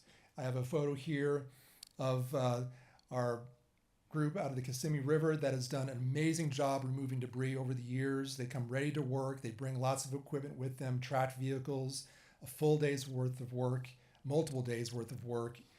So I'm kind of pitching that out there to the group today. When the conditions get to that level of about 11 feet, there could be an opportunity to tap into some of the skills and knowledge of the user groups here, the volunteer groups here, that may have some great ideas. So I'm open ears on that.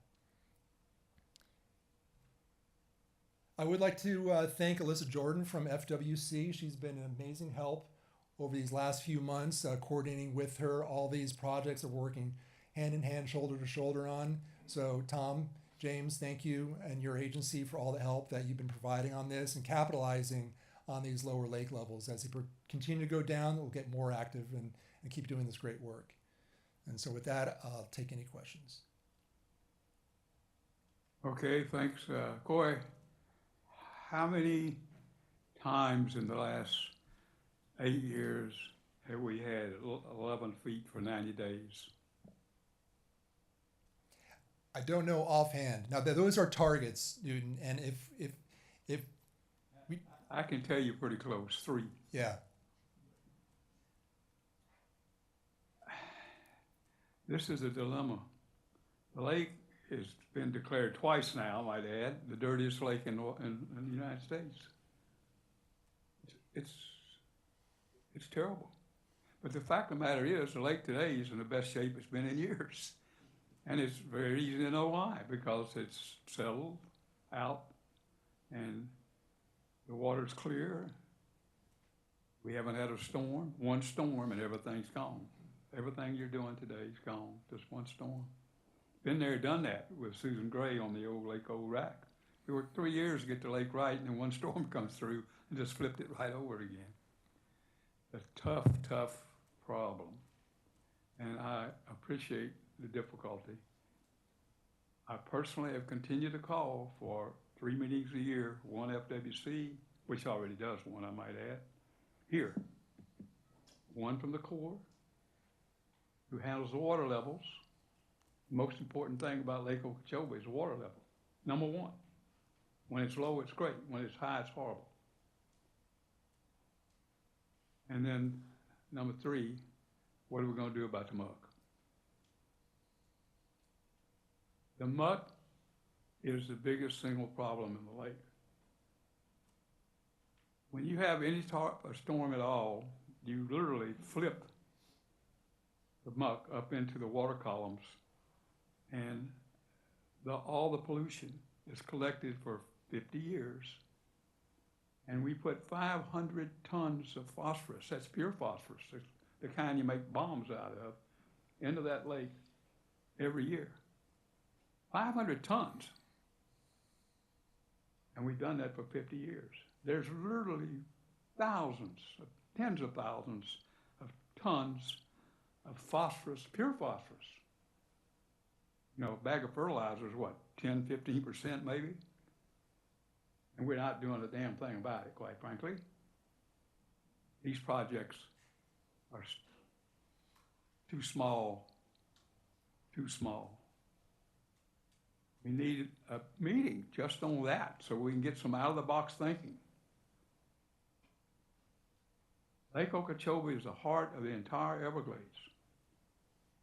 And yet it's the dirtiest lake in North America, or at least the United States.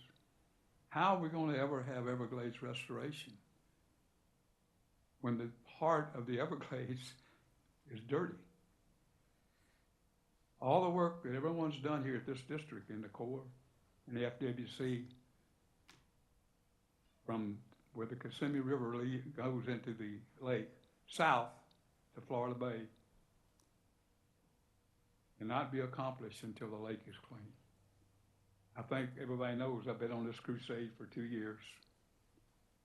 It's sad. And today you go out there, the bass fish is great, the lake is beautiful because it's low, low, and settled. But the first storm that comes, we'll be right back in the soup. I watched Susan Gray cry when we had the old Lake Old Rack, and we met for 3 years trying to get the lake back after they had 3 hurricanes in a row one year.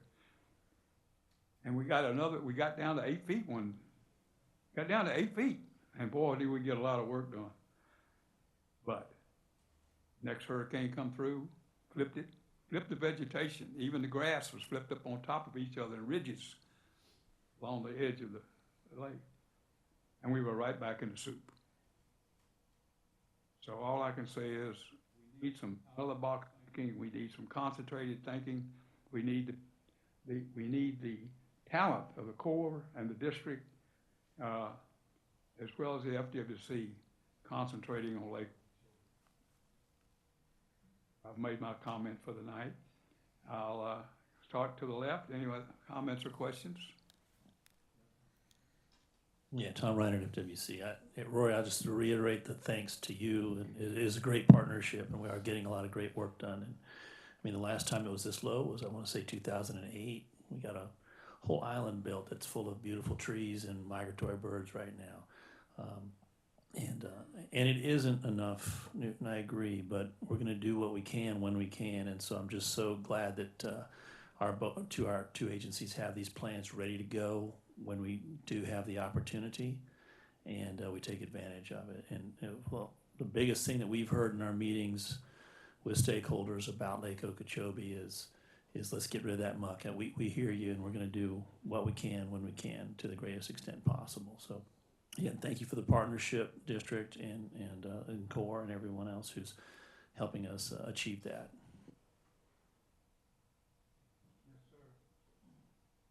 Thank you, Newton. You know, I've sat in this room many times over the years. We've talked about lake levels. There's nobody lives any further up that river system sitting in this room than me. We talk about the pollution on Lake Okeechobee this bad. We come down every year as a summer as a family and spend 2 weeks on that wonderful lake. But I'm going to point something out. You know, you will never restore those Everglades and you never fix that lake until you fix the original problem. You know, if we got water running down this wall, you can mop it up at the bottom all you want. Till you go up on where it's coming from and stop it, you're never going to get the bottom cleaned up. And folks, until we go to Orange County, Osceola County, Orlando, we do something about all these golf courses that leak this stuff. The word nobody wants to hear, Mickey Mouse. The stuff that comes down Reedy Creek, it comes down from both East and West Lake Tohos. It comes down into Lake Cypress. It comes down into my home on the Kissimmee River, Lake Hatchinahaw. Half a mile from my house is a great big old beautiful sign that says Everglades Headwaters. So you can talk everything you want to about the Everglades, but until you go to the root of the problem where it's coming in, you know the old saying about what goes downstream? Well, that's what it's going to do.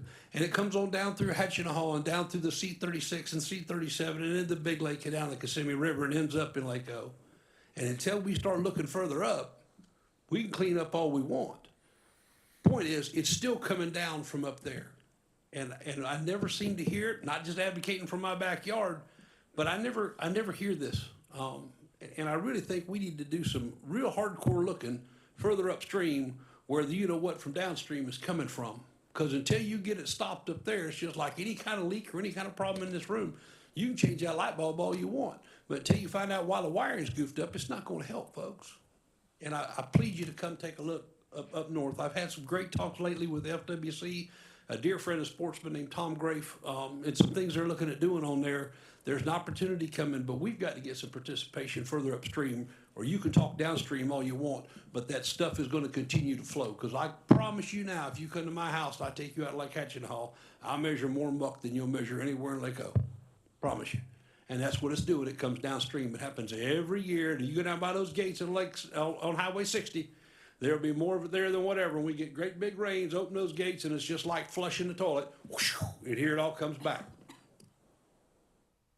James, you got skipped. Thank you, Chair. Rory, excellent presentation. I really like the way you laid out all the pieces of the puzzle and how it's integrated between the agencies. Excellent partnership. We really appreciate it. And appreciate calling out Alyssa Jordan for the great work she's doing. And I'll just give you guys a big shout out to the district. I don't think Alyssa would be doing her great work if you didn't get out there and clean those levees and make those passages open and get us access to those areas. That's a component that really was needed, and you were able to move swiftly and get in there and do that, which is excellent. And just to comment in terms of hurricane preparedness, one thing that we're building into the lake with these projects, they may be smaller than all of us want to see, but one thing we're doing is we're building in a resiliency.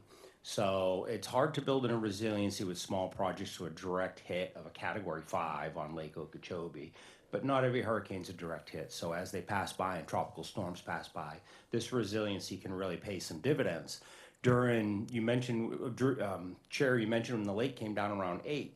When we talk to stakeholders about when the lake was great, they often mention that 5-year period after that low water event that happened, because the bass fishing was just off the hook. They were catching the biggest bass, the most bass, and we've got all that charted out, and we frequently use that at our stakeholder meetings. So we're setting the stage for similar performance in the near future, which is a really good thing for Lake Okeechobee. So thank you, and thank everybody. Thank you, Bishop. Well, I'm convinced there is a God, because last year the lake was phenomenal when it got low. And I just knew this year we'd be 13, 14 feet, and we'd ruin everything that we were blessed and given last year. But I applaud all of y'all for working together and being ready to do what we got to do. And this is so exciting to see this effort. And I have faith all y'all are got it well planned out. And no matter what, we'll never get enough of it out. We all know that. But with the plan that I've seen today, I really feel we're going to get the biggest bite we can get. And we need some more of these. And I know that everybody wants water. And as a landscaper, I understand water. But I understand the lake needs help. And if this is what it takes to get the lake some help, that's what we need to do. And yesterday, I spent all day on the banks of the Kissimmee River with some friends, some old-time friends. As we're going down the river, looking at all the trees that have washed in and everything, and they're saying, Bishop, look at it, they send that water down so fast that it just washes everything away.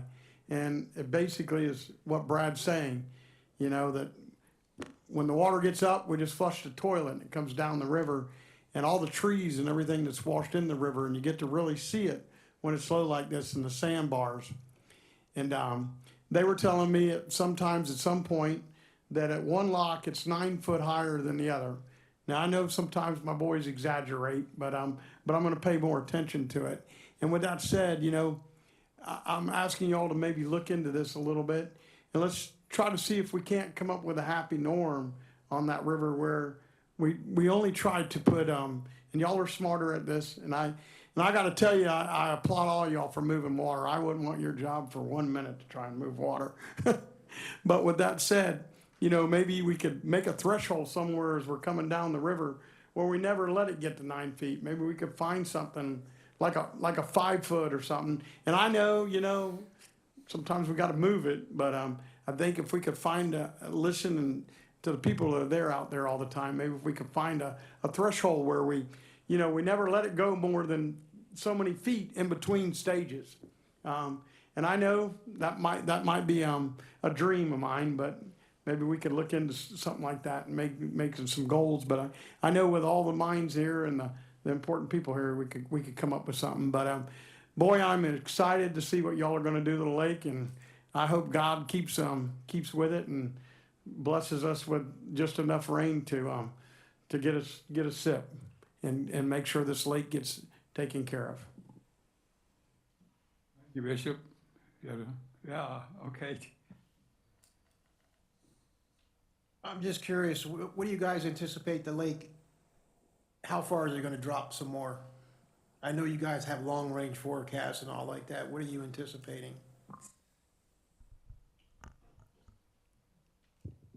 All right, so just predicting the future. So Johnny Carson moment. really April, that's when you see the biggest drop in the lake. Generally year to year is April. As you've noticed, we've seen some changing weather patterns recently. It's not what February was, where it was just bone dry. So when we project out the projections, we basically look at percentiles, and right now, if I recall correctly, the 50th percentile, like the middle of the road, if everything was kind of what it's been over the last 60 years, we would level off. I think it was 11 and a half. We're at 12. No, 10 and a half. Yeah, 10 and a half in GVD. And then it would start to rise again. Mother Nature never does that middle line, right? But that's the middle line. Yeah. And if I could just interject, Drew, I put in some pretty hardcore numbers here, the 60-day, 90 days things that Newton mentioned. But FWC is out there right now removing mud before we've reached that number, right? So the reality is that conditions in certain areas may be dry enough to start scraping away material.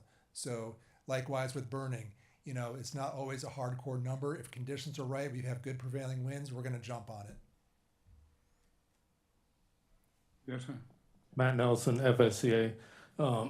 Roy, thanks for that. As everyone said, it's encouraging to see some proactive things done, especially on short notice, but getting government wheels to turn can be tough, but it's definitely a good thing. Mike Cheek and I spoke a couple weeks ago about this and some volunteer opportunities out there at Kramer Island. I believe that I've found a group that will probably work with FSCA to put that together. So just let us know what you're thinking time-wise, and if we need to go take a look at it, I think we can put something together and get that done. Great, thank you. Next. Yes, sir. Yeah, Ben.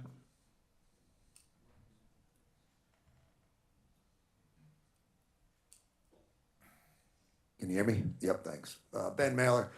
I just want to second what these guys said about trying to store some water up on the river. I think we're missing a big opportunity with that, and I've said it many times in these meetings.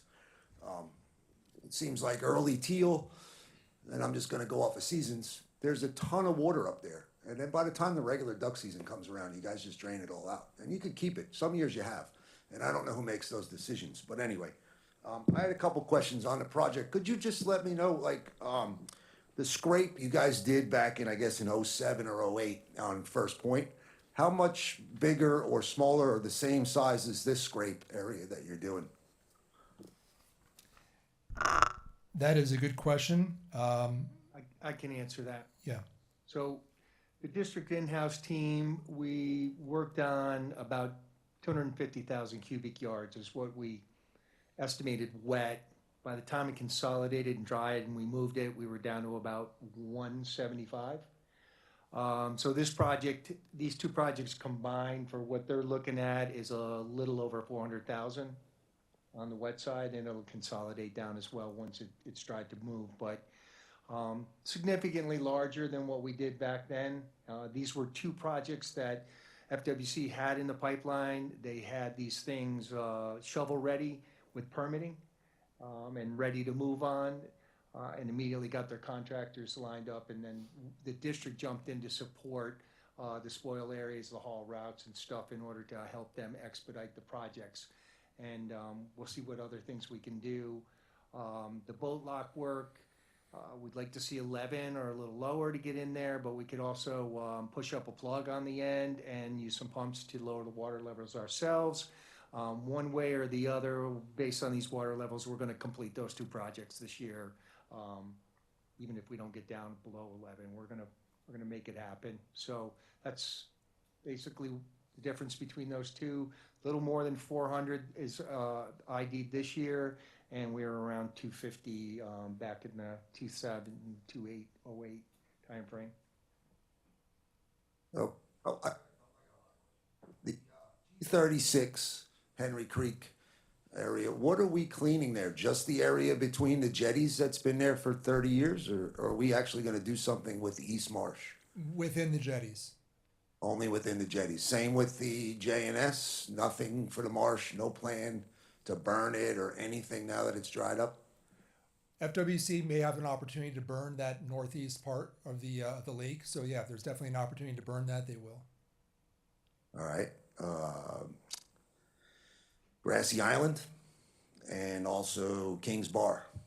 Anything on those two pieces also?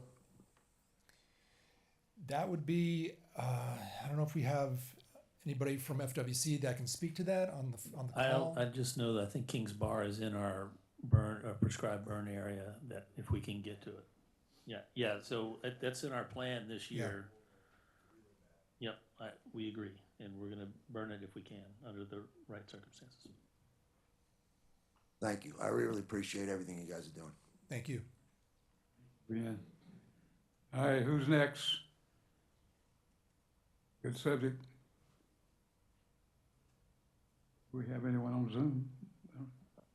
No hands raised on Zoom, Mr. Cook. Well, it's been a very quiet night. Okay, the next item on the agenda, and thank you, Roy. Central Everglades Planning Project, CEPP, North updates and public use planning overview, and Greg, he's already there. Thank you, Norton, and thank you again for the opportunity to come back and give you an update on the SEP North projects. I think this is my 4th meeting that I've been here to give an update, and appreciate the opportunity. So I'll go through the slides pretty quickly. I know we're running short on time. We just wanted to give you an update on each of the features of SEP North with these 6 as the main topics.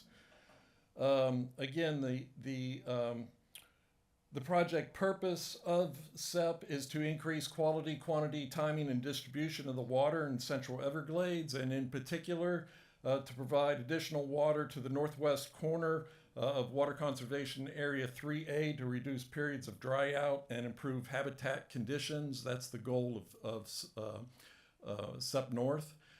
SEP is broken up into 4 phases. The EAA phase improves the conveyance, storage, and treatment capacities. SEP North redistributes the water from the east to the west along the north portion of 3A. South increases the flow out of 3A by opening up the southern end of the system, and new water provides seepage protection and keeps the water in the Everglades National Park. So these are the features of SEP North, and in particular we wanted to give you an update on S8A, the spillway, and L4, but we'll give a quick update on, thank you. We'll give you a quick update on each of the features. This is S620. I'm happy to report that physical construction of the structure is complete. We are going through final certifications and the paperwork to get it all complete. But the access to Sportsman's Crossing up on the L6 canal is open, and access you can access it through this V portion. Where while we were under construction for 620, we were asking the public to use this road. We can go back and use the levees for North New River, and then the levee on the L6 canal. So we're happy to report that this project is nearing completion. The next 2 projects that we have under construction is the L5 Remnant Canal and the S622 gated culvert. We started both these projects last summer, and we're looking to finish the L5 Remnant Canal in December of 28. We're looking to complete the S622 gated culvert in July of 27. So we're going to be in the area for quite some time out there. If you do travel along the L5 canal from US 27 over to what we refer to as Palmer's Crossing, that north levee is open. It will remain open during all times of construction. So you will be able to continue to access the STA 3-4 Public Wildlife Conservation Center. You'll be able to access Harold A. Campbell, although this area through here is heavily under construction. We have our construction trailers here on the west side of the road. We're building the DMMA on the east side of the road. We do have flagmen out there, so we ask that you pay attention and abide by the flagmen, but they will direct you through the traffic. The boat ramp at Harold A. Campbell is open. You can continue to the west on the north levee, and at Palmer's Crossing you can also cross and use the south levee on the L5 canal heading west from that Palmer's Crossing. The only levee that is closed during construction is the south levee between US 27 and Palmer's Crossing, or our structure S150 and Palmer's Crossing. That south levee is closed. So we ask that the public stay off of that portion of the levee. This is a schematic of S622. The structure will be constructed within the existing canal. We'll have our standard upstream, downstream stilling wells. We'll have our boat barriers on each side. We'll have a debris removal pad. There will also be a kiosk that with some parking and some boat ramps. Eventually, this will all be dug out, and this canal will be connected to the L5 canal that's off the side of the picture.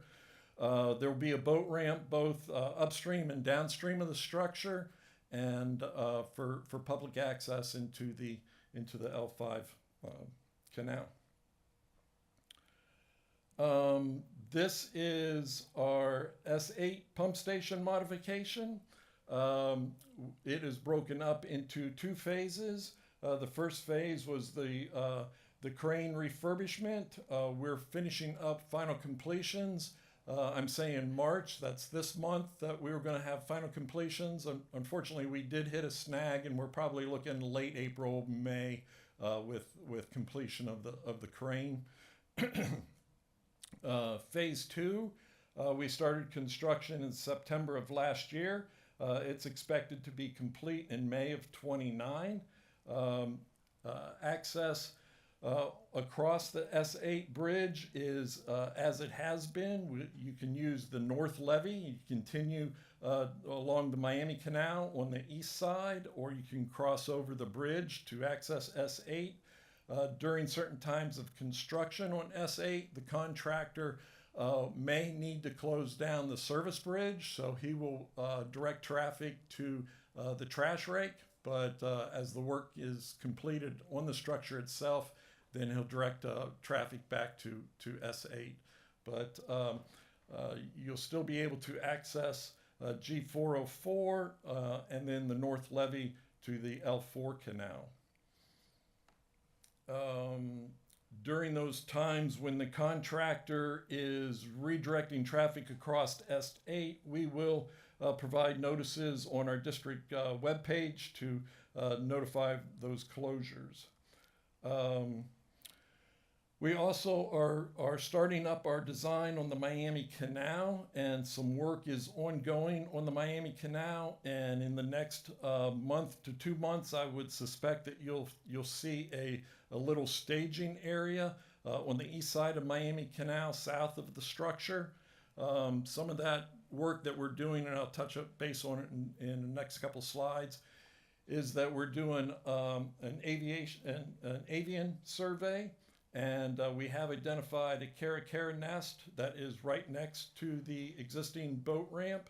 So if you're using that boat ramp, we're asking the public to load and unload away from the tree, and then walk down and launch your boat at the boat ramp.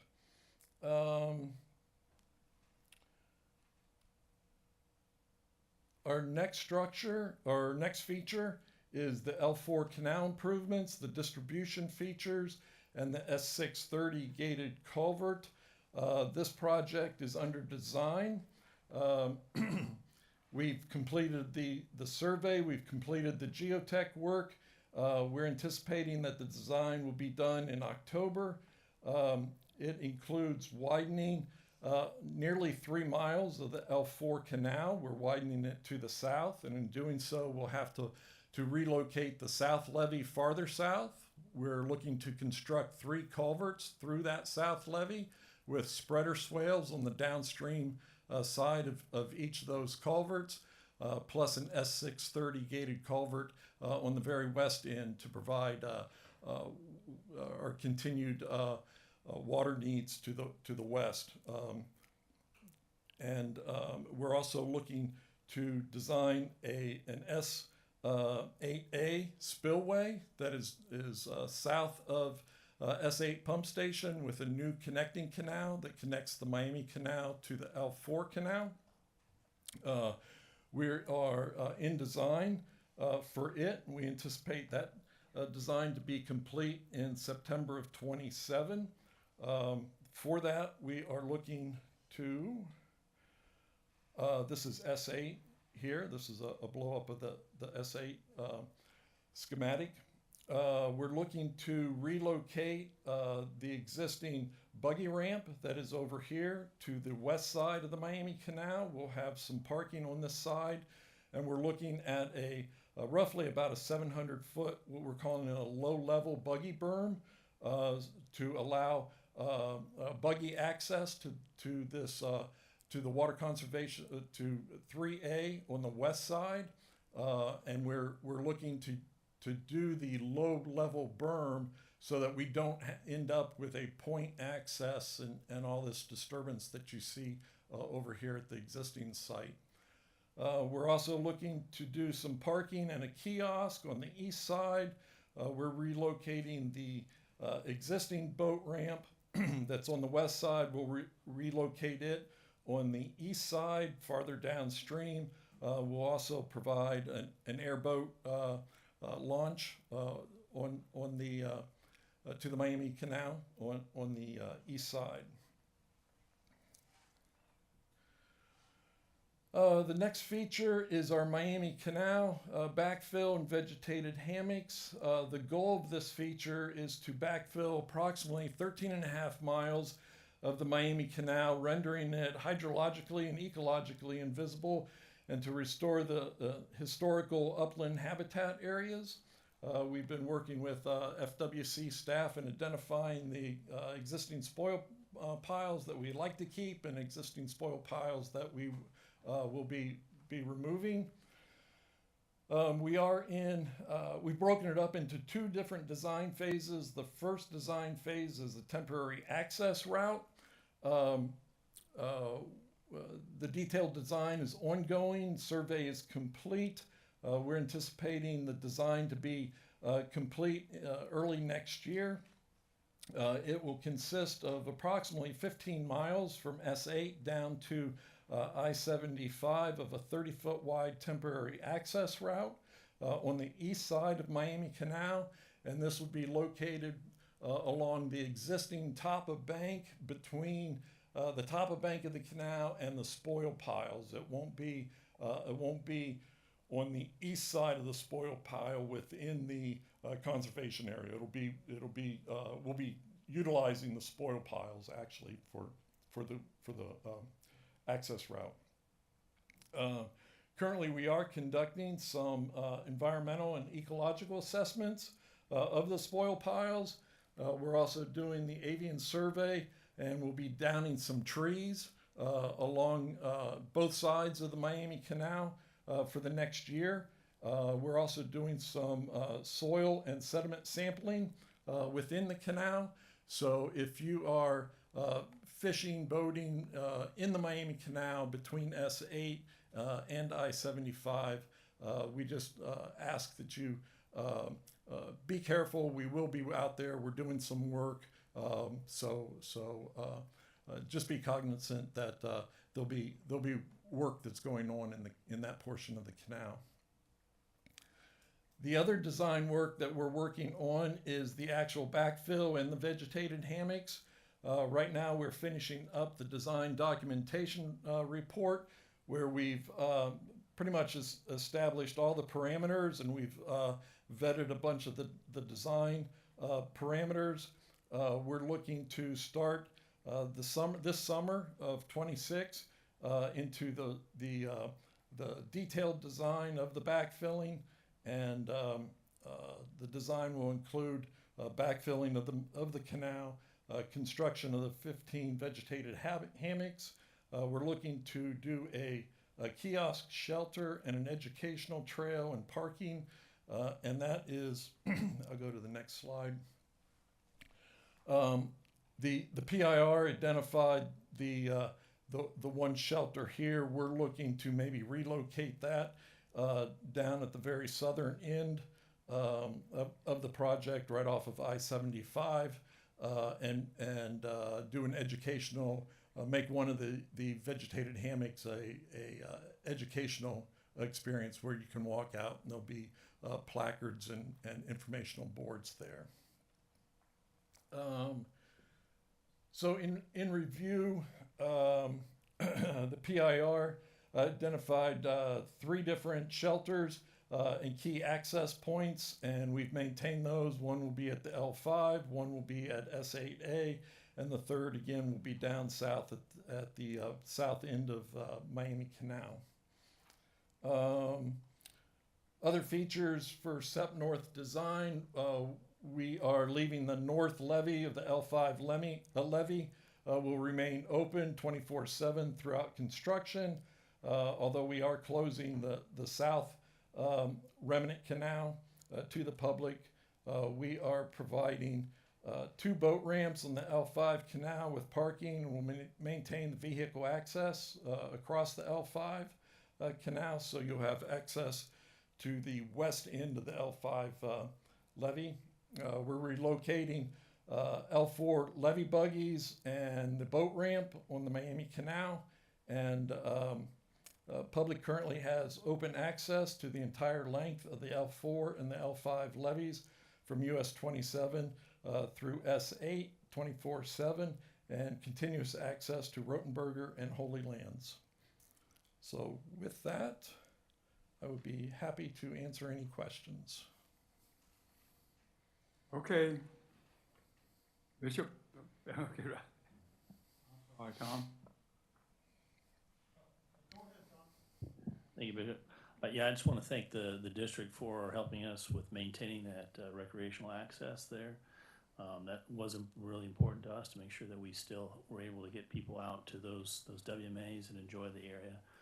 That being said, we do have an executive order limiting vehicular access to 3A North due to the low water concerns. So the L5 levee south at Palmer's Crossing is closed to vehicular access. North is still open. Airboats are prohibited. The canals remain open for fishing and boating. But again, just the low water conditions. We've already had a fire out there, just right for muck fires, which would be ecologically devastating. But again, thanks to the district for helping us maintain that recreational access. Yeah, yes, and thank you, Tom. Thank you for that reminder. Bishop? I could jump in. Thank you very much for the excellent presentation. And I just want to take a moment to emphasize to this group some of the science that's gone into this project here, some of the coordination.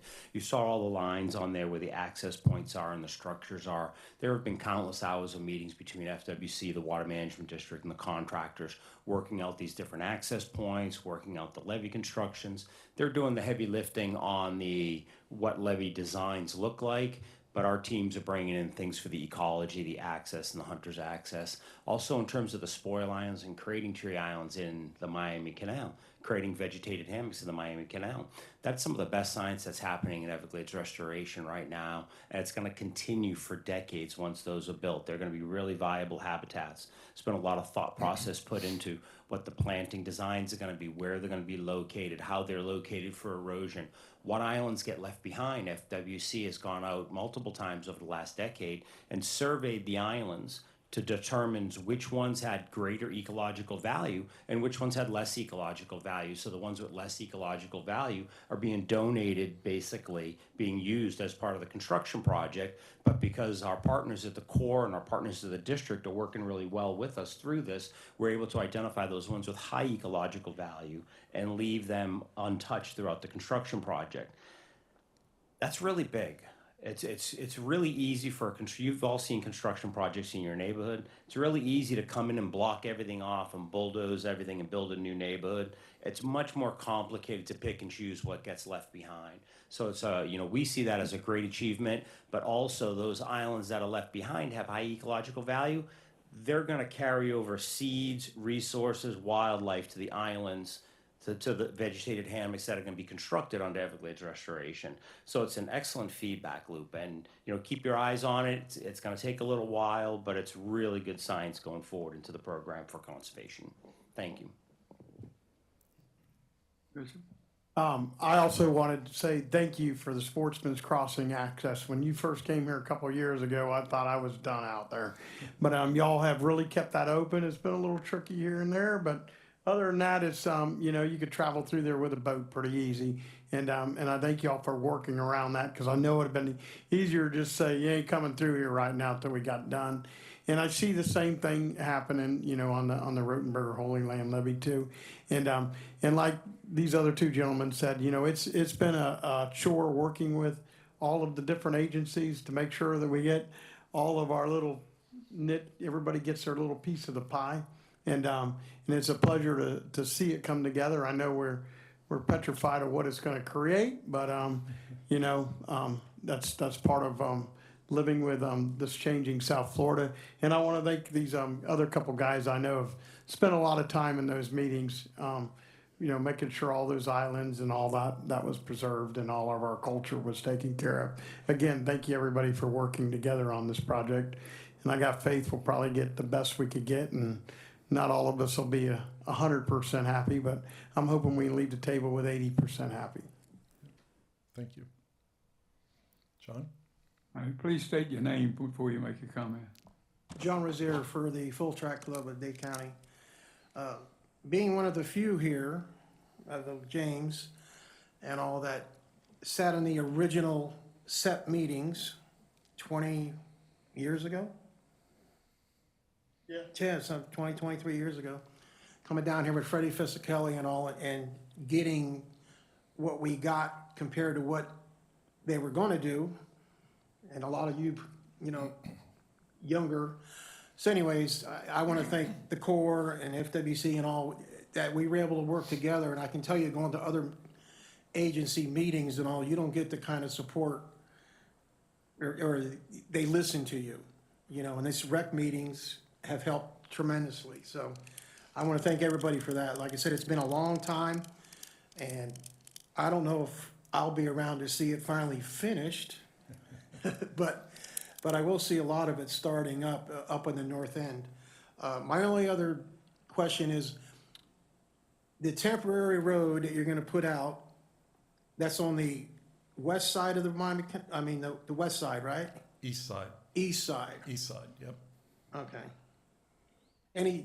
Because I'm just, remember what we talked about out there is, in case anybody doesn't know, they're gonna relocate a ramp that we use to access the west side. And where they're gonna put it at, we're not sure how far they gotta go down, because that area is full of willows. And we're talking trees, not willows, but tree willows. So, and we've already talked to them about, okay, they might have to go down a little further or help us cut trails out to the grass to get to that area. So we're happy about that they were willing to go out. We had a little field trip and we explained the problems. And as it goes along, and when they see, we might get some changes on that. But I'm just curious, why was the east road picked as opposed to the west side of the canal? Because I was thinking, if it was the west side you were using as a temp road, you could just leave that, and that could be where we built that low berm. Right. So we picked the east side because one of the access from the L5 levee. We're looking to create a staging area in this corner. It would avoid us having to cross the canal and work on the west side. So we picked the east side for those reasons. It is temporary. The idea is that you build the road, and then once you get the road built and you start backfilling, you pull the road out, and the road becomes part of the backfill that you use to backfill, and you work yourself out. So, just in case anybody doesn't understand, it's gonna be backfilled from I-75 north. It's not starting at the S8 pump. So there's still gonna be 13 or halfway. So so once you put the temp road in and then you start backfilling it, are the spoil islands gonna disappear for the remainder of the Miami Canal that's in there? Some of the spoil piles will remain, and most of them are on the south of S339 on the west side of the canal are the ones that will be remaining. Most of the ones that will be remaining. The ones on the east side will be taken out. They'll first be used as part of the temporary access route, But then as the backfill continues, they'll be taken out. All right, and just, we'll get on a public record again, the Buggy Bridge, which no one knows who owns it, so no one wants to take it down to be responsible for it. And trust me, it's been searched to try to find out who actually built it. I couldn't even tell you because all the guys that, when it was built back then, they've all passed on. So, that's gonna, supposedly it's gonna be one of the spoil islands. That should be on it as a, you know, as a historical marker. Yeah. You know, so. There's no plans to remove it right now. Yeah, I know. Nobody wants to be responsible for it, so. So that's in the plans, that the Buggy Bridge, and that's only gonna be accessible by airboat or track.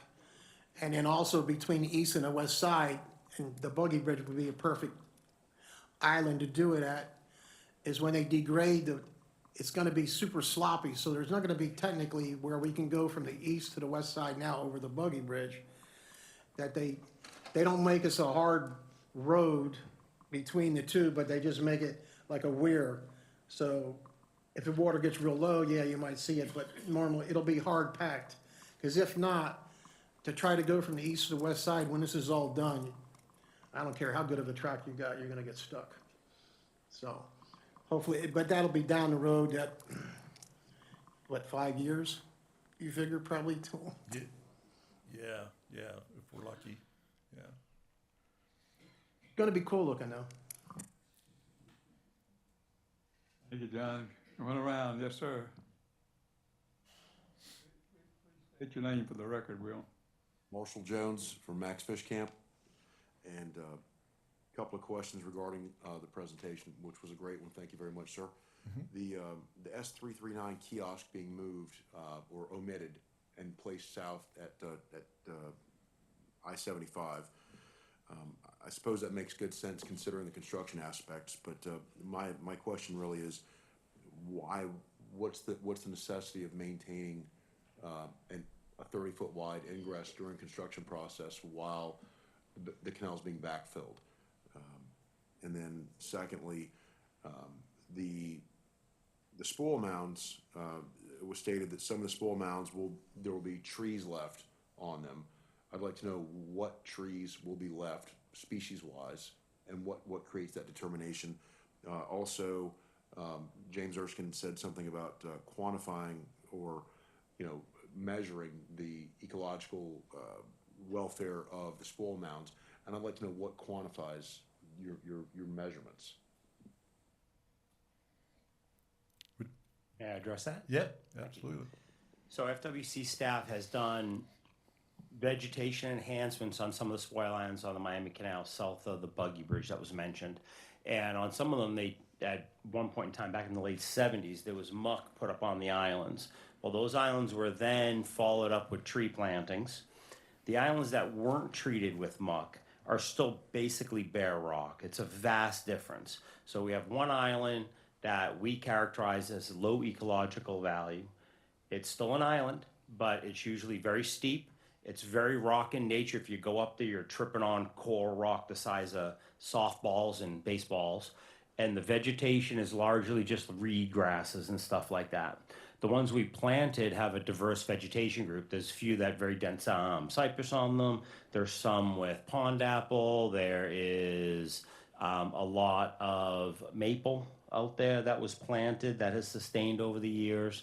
And some other native species that have sustained, and ficuses and oaks as well. Those islands, the vegetation's generally as high as the ceiling in this room or more so. So it's pretty easy to tell this one has a lot of wildlife utilization. It's got large vegetation on it. We'd like to preserve it if we can. FWC did work on it, and we have the records of that. And then the next island, well, we haven't done work on that one yet.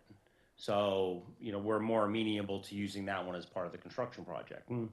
Now, some of them that were worked on are being used as part of the construction project because it's a big construction project, but we feel very confident in what's remaining. What percentage of the islands which were capped with muck and then planted by FWC, what percentage of those islands should remain?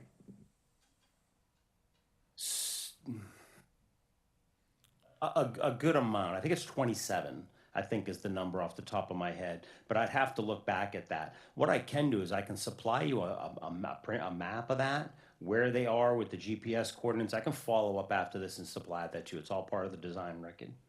That'll clearly answer that question. Thank you, James. Yeah. Next. Coming around. Coming around. Yes, sir.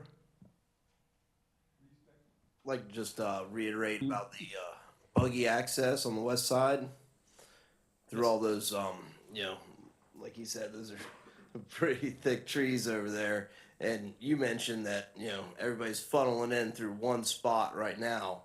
You're going to have the same exact effect if you, and I don't know a solution, but piling everybody through those giant, trees there probably ain't going to work out too good.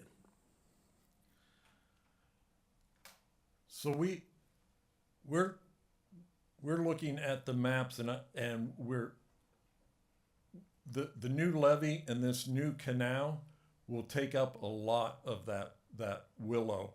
So and I know it does extend down farther to the south, and we're also looking to, once we start putting water into that northwest corner, changing the habitat, and we're looking to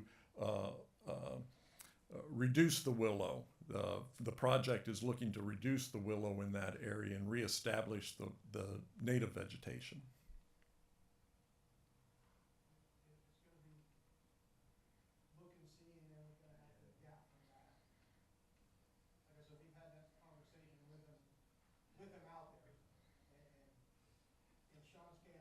Please speak into the mic. Use your mic, mate. Yeah. You won't make the YouTube show. Incidentally, all of this is on, all the meetings are on YouTube. You can look it up. Just go to the district website, go down to meetings, and just click. And there'll be this whole meeting will be there. Okay, coming around. Oh, incidentally, before I go, there's one word you said in there I really liked, and that word was hammocks. Back in the day, there was something called decomp. We don't hear much about it anymore. It was a brilliant idea. Going to knock in all the levees and fill in all the canals, and then we're going to have sheet flow forever and ever, like the Everglades 100 years ago. And obviously, it's a pretty expensive operation, but it got really expensive when they discovered that all the levees, when you knocked them in the canals, it wouldn't fill the canals would still be there. So, and they calculated the cost of bringing in fill to do decomp, and they decided after a couple of $1 billion, figured out they weren't going to do that anymore. This is a little piece of it. This is what, 13 miles or something. And that's wonderful because all of us were screaming, you don't want to do that. And I had a little, I'm just talking because my last meetings will give me a little slack. I had a little speech in front of in those days, in front of the governing board. And it was that if you knock down the canals, knock down the levees and fill in the canals, that during the dry season, you'd have skeletons as far as you could see in every direction of all the dead because of the low water. And I said, then during the high water, you'd have floating dead bodies of rotting corpses of animals because the water's too high and they drowned and didn't have any refuge. So it was a disastrous plan. And the anglers come in here like 50 of them at a time, they're fighting it. So what I'm saying is we need more tree islands. We need more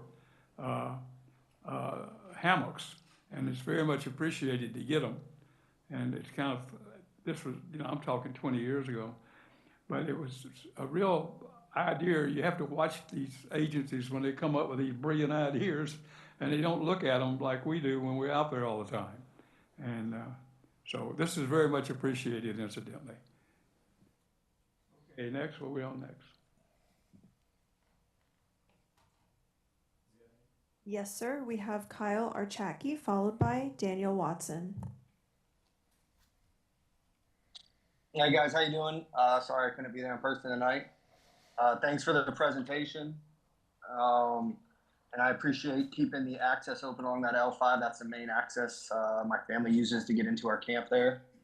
I want to reiterate that that L4 west side buggy ramp needs to be mechanically cleared through them bushes. If we add water, it's only going to make the willows worse. That's an area of extreme dry, extreme high waters. And those willows are there because we've had water in there for the last 50 years. Adding more water, it definitely isn't going to get rid of the willows. Thank you guys. Thank you, Mr. Archaki. Next, we'll hear from Daniel Watson.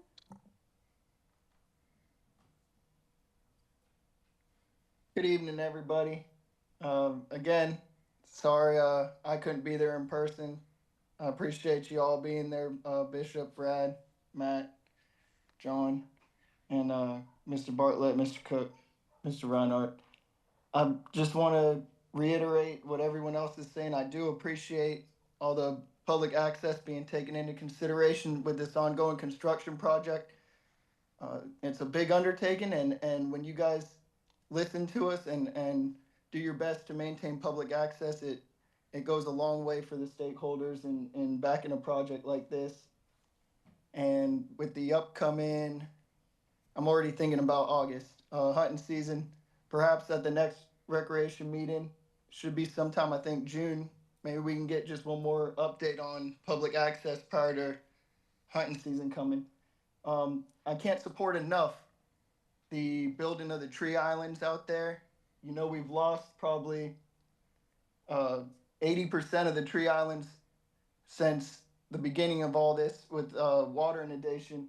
I do want to point out that please don't forget, right now your building the last 2 years have been wonderfully dry. I'm giving up airboat access in 3A South for the greater good. And right now is a great time to work on construction, but don't forget that water comes up every September. We get closed or the end of August, we get closed for high water out there. When you're building these tree islands, keep in mind, it's 60 days of inundation kills these tree islands. And if you're taking away some levees to replace them with tree islands, that's how we get access back when the water comes back down, is when enough deer leave the levee, right? So these animals need a place to go. And I like what I see so far with the project. I do appreciate it. Just keep in mind the elevation of the tree islands needs to be something that's not going to be inundated with water for greater than 60 days. And we all know what high water looks like out there. It comes almost every year. In fact, a couple years ago, 2021, I think we had 40% of them inundated for over 120 days. And it wrecks them up. You can probably see the results of that as you guys do your studies.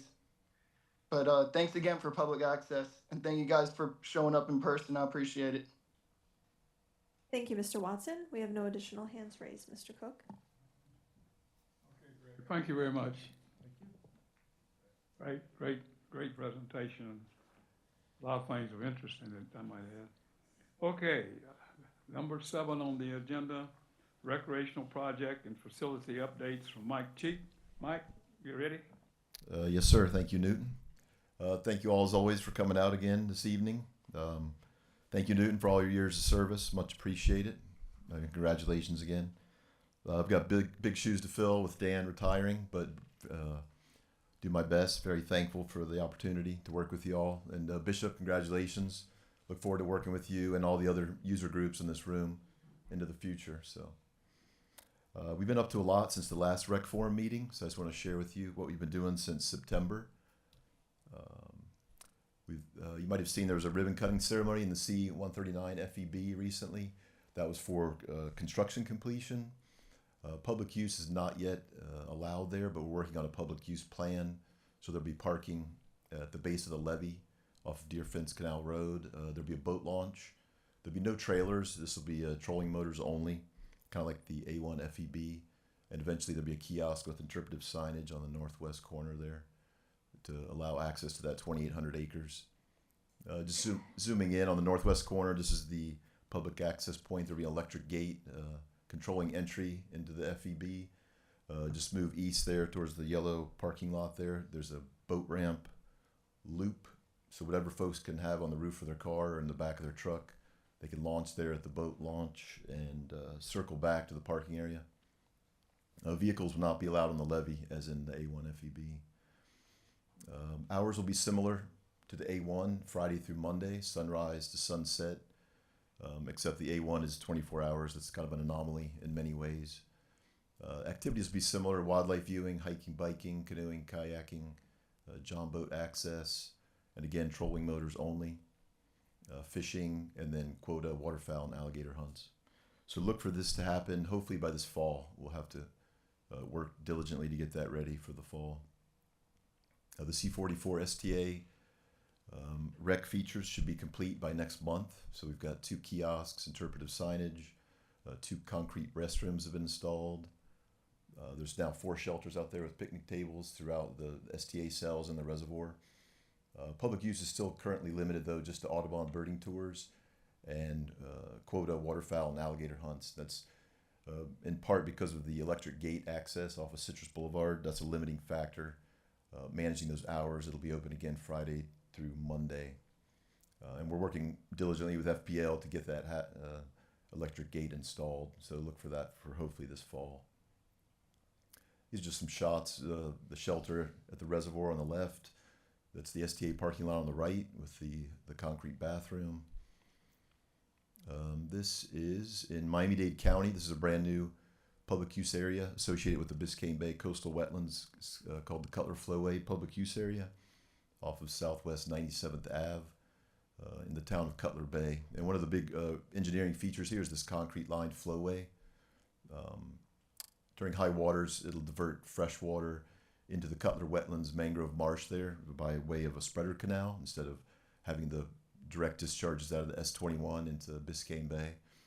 So this improves salinity, the salinity regime as the Corps presented for the BBC project. Similar benefits, improve the hydrology, hydroperiod, coastal resiliency of that mangrove parcel there. And associated with that concrete lined channel, we have a public use parking area, kiosk, interpretive signs, concrete bathroom, the first for Miami-Dade County. And another first for the district here, we installed a bird blind or observation photography blind. And it's on the canal there. It's overlooking the Cutler Wetlands Preserve, just to the north. It's district owned, but it's slated for a wetland restoration project, removing exotic vegetation and then scraping the soils down to slightly deeper levels to hold more permanent water. So it's a traditionally very popular area for bird watchers, a great spot for migratory waterfowl, shorebirds, wading birds. So after the restoration, the removal of the exotics, that should be a better view out the bird blind there.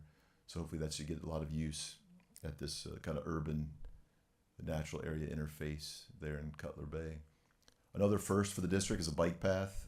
There's a bike rack there at the parking lot and about a mile-long bike path east-west that parallels the concrete lined channel. And there's connectivity there with the Miami-Dade County's Biscayne Trail. So it's a long biking trail that goes down to Black Point Marina. Already seen some folks out there using it, so there's a lot of interest. I'm sure word will get out. People will be anxious to use that. This is another public access point that we created on the Kissimmee River. There's quite a few designated access points, but not many get you right to the main channel of the Kissimmee River. So it's called Seaboard Marsh. We've wanted to do this for several years. It'll be a special use license access gate. We'll allow 5 day use vehicle permits to get in here. So you get the combination lock at the website online for SUL permits. And all the activities will be similar to what's allowed on the WMA currently, the Kissimmee River Public Use Area. And in particular, fishing. This would be a good spot for canoeing, kayaking, launching. It would be one of the few places where you could launch directly into the river channel and do like a short several hour paddle down to the S65D lock. So it'll be good for those user groups. Again, fishing, hiking, hunting. Just zooming in at what it looks like. It's a cul-de-sac there, very natural area for a parking lot. Unimproved canoe kayak launch. And we did put a steel guardrail in just to keep folks from getting too close to the main channel. And again, it's a great place to launch for a one-way paddle downstream to the D-lock. We put in 4 new concrete vault bathrooms just in September. two in Palm Beach County at Dupuy and STA 1 East. The first one in Collier County at Crew Bird Rookery Swamp should be installed within the next couple weeks. And then another first at Miami-Dade County, Biscayne Bay Coastal Wetlands at that flowway I mentioned. And this is just a reminder that we're constantly working on updating the kiosk maps. This one in particular has kind of been problematic for the public understanding where they can and can't be in the STAs. Being inside the cells is only during quota hunts for waterfowl or alligators. So a lot of the public think they can go in there and fish, just accessing from the north parking lot. So this map effort just shows more clearly where the public can and can't be. So this will also be available online in a PDF format shortly. But this is an ongoing effort district-wide to improve our maps. I just want to point out here we did kind of a trial run for some new monofilament fishing recycling bins at Southern Glades WMA down on Aerojet Canal. Kind of a hot spot for peacock bass. So we'll see if these get well used to recycle monofilament again. So thanks to Brian Garrett and Sidney Kaufman, our wildlife biologist, installed these at the 4 fishing piers. And there's a trash can there so people can easily separate the trash, and hopefully it won't be abused out there. And if it goes well, we'll expand this at other properties to recycle monofilament at local bait and tackle shops. And these fishing piers were also refurbished recently, just replacing new wood and staining them, weatherproofing them. So improvement there. This is just a big thank you to the West Palm Beach Field Station staff for getting out quickly to improve access conditions to the S39 boat ramp at the end of Locks Road. A very popular boat ramp to get into Locks Wildlife Refuge. And the Everglades WMA, they went out there with a compactor and loader, made quick work of improving the rutting and erosion that had occurred there. So thank you to those folks. They also did a similar effort at the MO Canal at the southern end of Corbett, very quickly responding to public input that it was being degraded by buggies and things. So thank you to staff there. This one's interesting. This one kind of stems from some input we've gotten here at these rec forum meetings. We understand there's commercial airboat use at some of these boat ramps going into the Everglades WMA. So we want to kind of get to the bottom of what the extent of that interaction is with commercial users versus recreational users. And so for 2 representative boat ramps, we're going to collect some data and see who's actually using these ramps and what quantities, what they're going to do there. Is there any negative interactions, positive interactions? So one at the end of Locks Road at the north end, and then at the bottom, Tamiami Trail at the S356 boat ramp. So we're using an ecotourism researcher at University of Florida who's done similar work for St. John's Water Management District with great results at one of their busier boat ramps, dealing with exactly this issue. So the perfect candidates for this, and they'll be starting off with a literature review of what's been learned at other boat ramp scenarios where this is occurring on public ramps. We'll get details on the quantity of daily usage. What are the real numbers of users that are really showing up there to do commercial airboat tours, types of vessels being launched, airboats, mudboats, outboards, anything that people show up with. We'll be capturing that. And they'll be spending some time doing some on-site user surveys. So if you guys have any input into this, the situation down there, use these ramps regularly, please speak up, let your voice be heard, any opinions you have of what's occurring at the boat ramps, what kind of facilities might be improved, signage, etc. They'll do these surveys periodically on weekdays and weekends, as well as the morning and evening, to capture different users. But again, anyone that shows up there, anglers, hunters, fishermen, they'll be asking them about their experience there, if they're showing up to go out on a commercial airboat or they're bringing their own airboat, their perceptions of the ramp facilities or lack of facilities, interactions with other users, and just the overall experience for getting into the Everglades. They'll schedule 2 focus group meetings. We'd like to get people together individually from both recreational and commercial sides of the situation, and have an objective view from the University of Florida, collecting data, unbiased from whether the district or recreational user groups. With the overall goal, the outcome is a summary of what's occurring on the ground, and management recommendations, what things can be done to avoid any potential or perceived conflicts out there. So that's upcoming. This is just a reminder that we got public input, and it's been incorporated into the Kissimmee River Management Area General Management Plan. The 10-year update was just completed, and this will be hopefully going to the governing board for potential approval for the May agenda. And again, this is a chance to kind of reflect back on what's been occurring on the river itself over the past 10 years, what management activities have worked, which ones haven't, what are the current updated goals, objective strategies into the future for managing the Kissimmee River. So we appreciate your all's input on that, and that'll be forthcoming. These are just some shots from Harold Campbell Boat Ramp. It's kind of long neglected in terms of exotic vegetation, kind of coming in around the perimeter. Just some before after shots, mostly lead tree. So to be in conformance with the rest of the SDAs and keeping exotics out of there, we finally got up to speed on the parking area. So you can see the open vistas. Most of this was lead tree, before after shots. Dramatically different. You can actually see the water where you might be trying to launch your boat into. This is a shot of the pedestrian bridge. You can see it now. It was hidden there behind exotic vegetation and the old bathroom that was replaced now with the concrete bathroom. And again, the new vault bathroom with a big black olive removed and other exotics. So you might notice that anyone who's out in that area. This is another project on the Ocean Lake Trail. It runs through a portion of our Locks River Cypress Creek management area. Hikers and users have to cross the Hobe Grove Canal crossover. And years ago, the Hobe St. Lucie Conservation District installed a geowebbing across the river there to make crossing easier. But over time, it became dislodged. High currents pulled it up. Then it became a hazard. You can see these pockets here, very difficult to pass with the horse or even just hiking.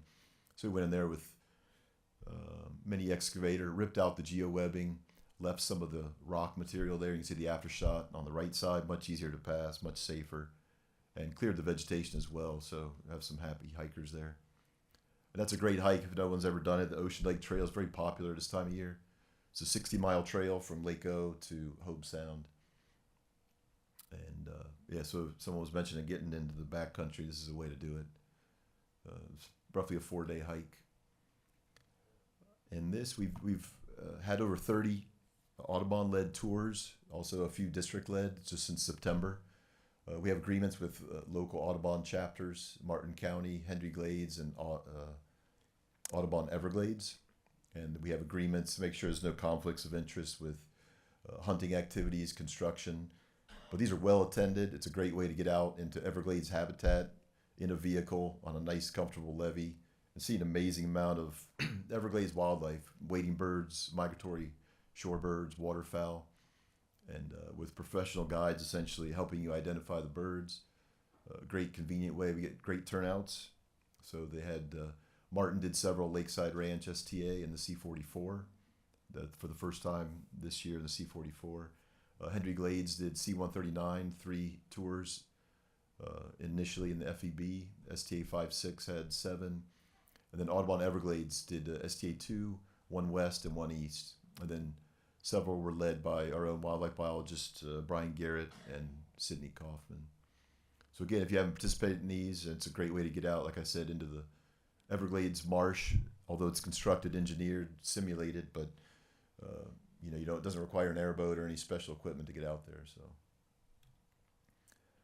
this is a reminder: the Crew Bird Rookery parking area remains closed for improvements. As I mentioned, the bathroom will be going in within the next couple weeks, and then the 1,400-foot boardwalk is actually today was the notice to proceed, so that's good news. They'll be working on that boardwalk now for potentially up to the next year, but I think it'll be finished before that. So again, this is our most popular, most visited site in the district, but unfortunately it's closed, so a lot of people will be anxious to get back in there.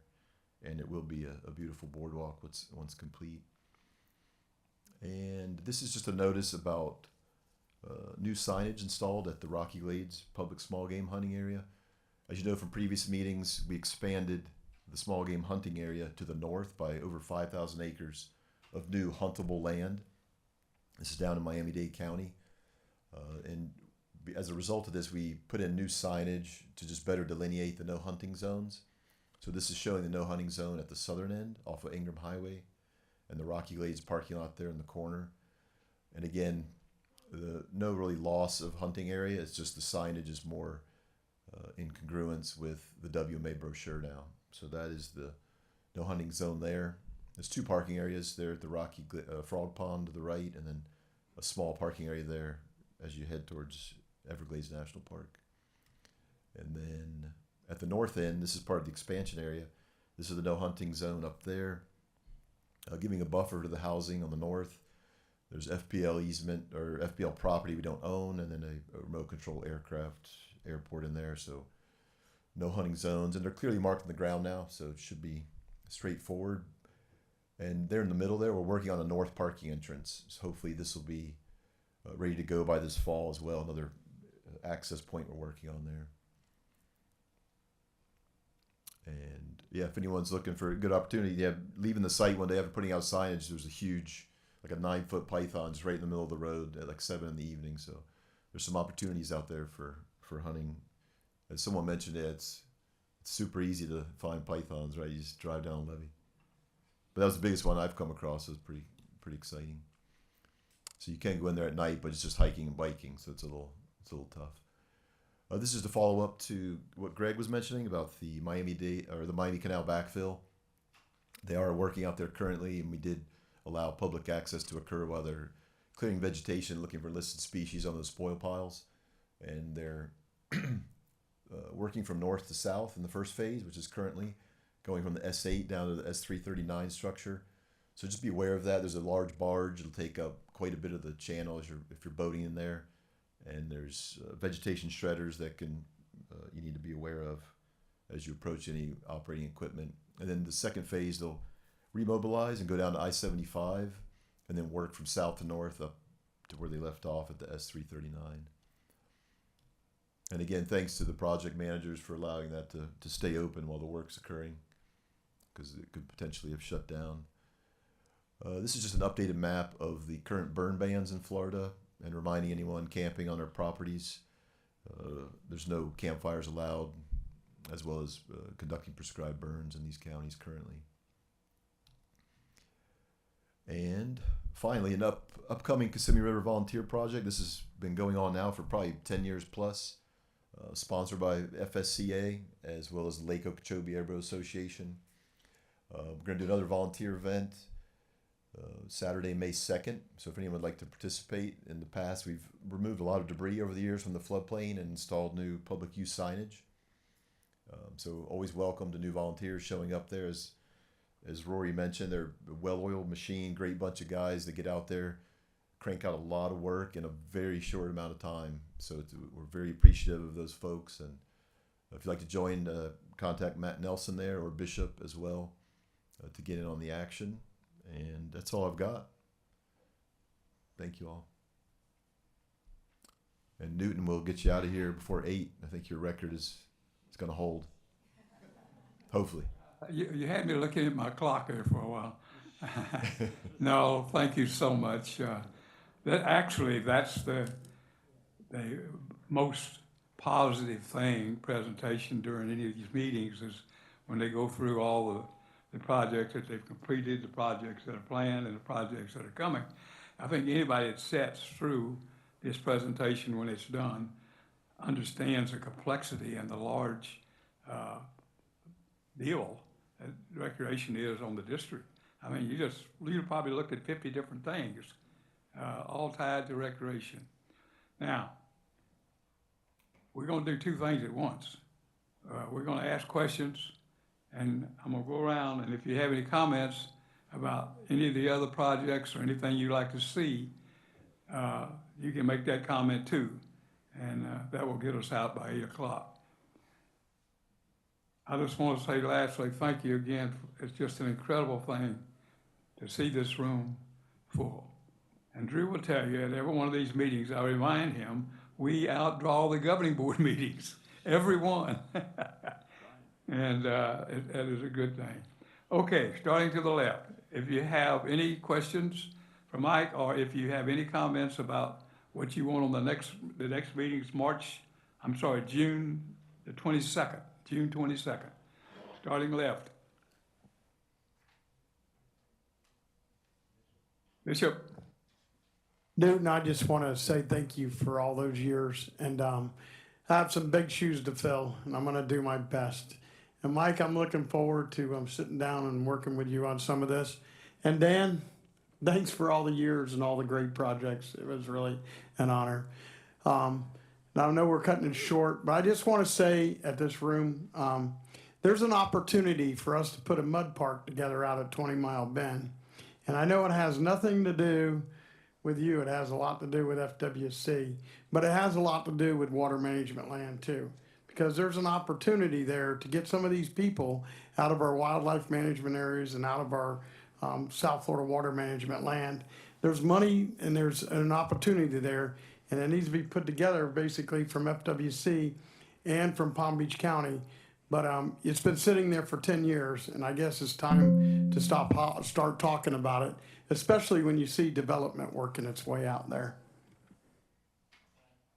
Respond. Thank you, Bishop. So, Bishop, I have been in touch with the county, and they put out an RFP and got zero response. So they've put it out there. Now, how they've put it out and what their stipulations were may not have attracted the right folks, but they didn't have any people come to bid on it. So they have made it the opportunity available. It will require a lot of money to prep the site. I think there's an example over in Polk County, the Boneyard, I think some of you know. I think the county perhaps could put in some money and make it ready for someone to come do that, but the startup cost to get it going is the big problem. But I have been working with the county to try to see that, and they've actually put it out to bid twice and not received anybody interested in actually doing it. So it's economics. Okay. Continuing around, you can carry that conversation on later. Yes, sir. Matt Nelson, FSCA. Mike, thanks for the presentation. Very nice to see the Seaboard access point. And when y'all first started talking about it, we talked about making an SUL entrance just because of the proximity of the area and possible undesirable activity there. And we really appreciate y'all listening to that and doing that. The study on the airboat usage at the public ramps is huge. Thank you. We've been talking about that for a while. I've been at a couple of the meetings, a couple of the calls. It's something that we've got to do to help the public, and I appreciate the steps that you guys are moving forward with. Look forward to working with you as always. It's been a pleasure with Dan, but I'm sure we're in good hands here with Mike. So if not Mike, I still got Dan's cell number. So. And Newton, man, you've been an inspiration. There's tens of thousands of people who recreate in Florida, some of which may not even know your name, but their life and their way of recreating is better because of the work that you've done and the tireless work, the places you've gone, the meetings you've been to. I can't say thank you enough. You've been an inspiration to me, and appreciate everything. Thank you very much. I'm just disappearing from this chair. I will be back. Who's next? Okay. Yes, sir. Marshall Jones, Max Fish Camp. I'd like to reiterate the accolades for yourself, Mr. Cook. You've been just an amazing powerhouse for the state of Florida and for all sportsmen alike. Thank you, and God bless you for all your hard work. In regards to the commercial airboat study, I see that you only had two ramps highlighted there. I'd like to know if there's intent to utilize that survey on other locations, because there's 3 other locations specifically that should certainly be part of that study. And the stub canal on US 27 just north of Sawgrass Recreation Center, the guys down at the 336, when it gets dry, they head up there and they overrun the stub canal in area 2A. North on the very southwest corner of it. They overburden that area, and And then, you know, you've got the mile marker 35 boat ramp there on Alligator Alley, which has a substantial amount of commercial access also, and should certainly be part of the study. And so I'd just like to make sure that those are not overlooked, because they certainly, it would be easy to get your study with incorrect data if you don't study those areas as well. Thank you, Mike. Any comments on that? That's a tough one. Yeah, we only currently have those two boat ramps proposed. Yeah, I'd be happy if you could send me the locations of the ones you're mentioning. We might be able to collect some, but I think, yeah, the scope of this one and the late start we're getting on it, I think we're just gonna at least start with this and just to kind of get a snapshot. But yeah, I'd be more than happy to take a look at the other ramps you're suggesting. I'd be the one you said on Alligator Alley, I believe, is not managed by the district, but the other one potentially at the Stub Canal. Yeah, you have to pinpoint that area for me, and we can talk about it. Okay, next, John. Real quick, Newton, thank you from another group, from the Florida Airboat Association and the families that recreate on the KCOL. You're a fine representative for duck hunting. That's okay, everybody can laugh. But more than that, you're a mentor and you've been a friend to a lot of people, and we appreciate you. It takes a lot of time, you know, being the hours away that we are. I watch a lot of the governing board meetings via Zoom, and rarely do I ever see that you're not there. You're there and you're involved, and we appreciate it. Dan Carter, I don't know how to fill your shoes except with somebody like Mike Cheek. We thank you for everything you've done. We built some great pavilions and stuff together. Dan and I have had a wonderful relationship. It started a couple years ago with Mike the same way. And, you know, it comes down to, I sent Director Bartlett a note a month or so ago that my wife and I had been traveling and saw an opportunity to run into a gentleman named Steve Coughlin and his wife. And the other day, just riding down the road, I got to thinking about a guy named B.J. Cattell. And I called him up out of nowhere. Hey, man, how are you? This is still, with all the challenges we have, it's never going to be perfect. We're not going to fix everything. Might not fix a lot of them. But, man, what a great premier venue we have. I don't know of other agencies in the state that do anything like this. I know St. John's is embracing some of those sportsmen's clubs up there, and it's positive to see. You don't see it at a federal level. You don't see it a lot of places. I know it's a lot from staff. I know it's payroll. I know it's a lot of things. But know this, everybody in here from the district, you can reach out and you get responses. There's partnerships, and this is still, with everything we can do, this is still the premier forum. And know this, from the Florida Airboat Association, Tom Schmidt's president sitting back here, Larry Daniels, secretary sitting back here. The sportsman on the KCOL, it's not taken lightly, and we do appreciate it. We note those things. We thank everybody here for doing that. Thank you. Coming on around. Yes, sir. I want to reiterate, Tom Schmidt, by the way, Florida Airboat Association, what everybody else is saying, but Newton, thank you for all that you've done and all the years that you put into this. Just wanted to reiterate, Mike, thanks for the district for checking in and getting some data collected on this commercial airboat activity. Because if you've seen with some of your own eyes, it is a problem out there. There's not too many other venues where someone can go do commercial activities with no rules, no regulations, no fees, no nothing, and operate a multi-million-dollar business on district land. So I appreciate y'all looking into that. We look forward to working with you if you need to on that. Just reach out and we're looking forward to whatever data you do collect. I think you'll be quite surprised at what you get. Thanks. Thank you. Coming on around. Yeah. You sure you get a mic?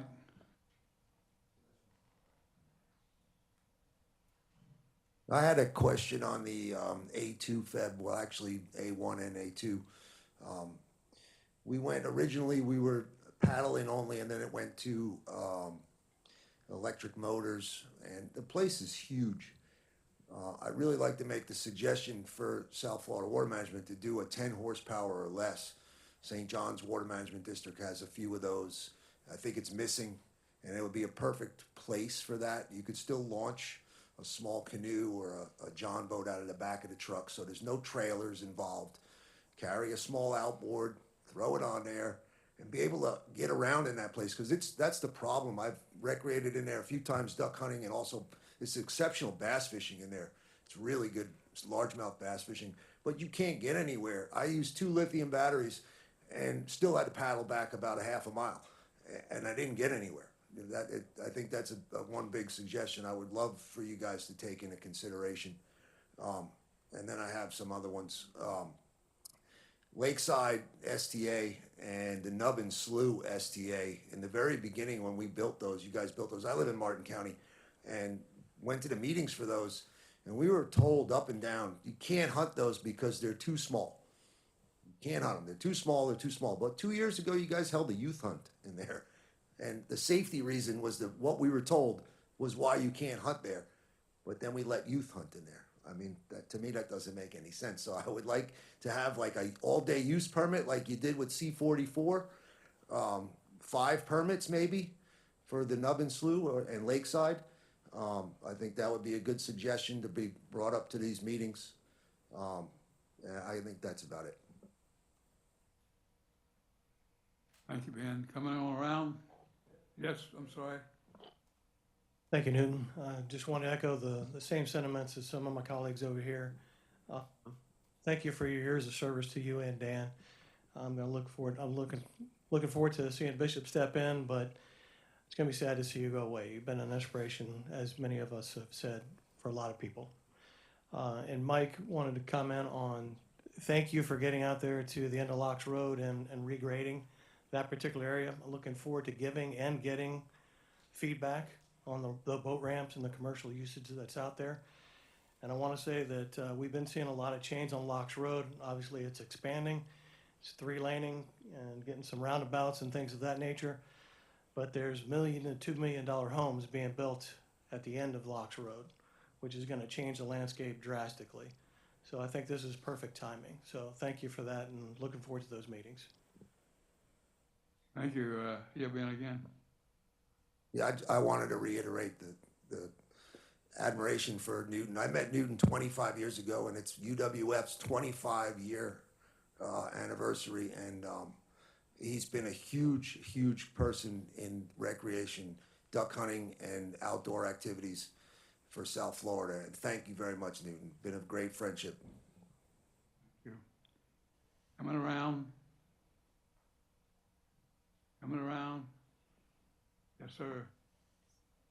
Hi, Fred Davis, Florida Trail Association, and former employee of the South Florida Water Management District. I hired Dan because I knew I was going to retire shortly after I hired him, and I needed someone on the inside to help me with any issues that I might have with the South Florida Water Management District. I'll have to say he's been a great asset, and we really have appreciated his help and cooperation.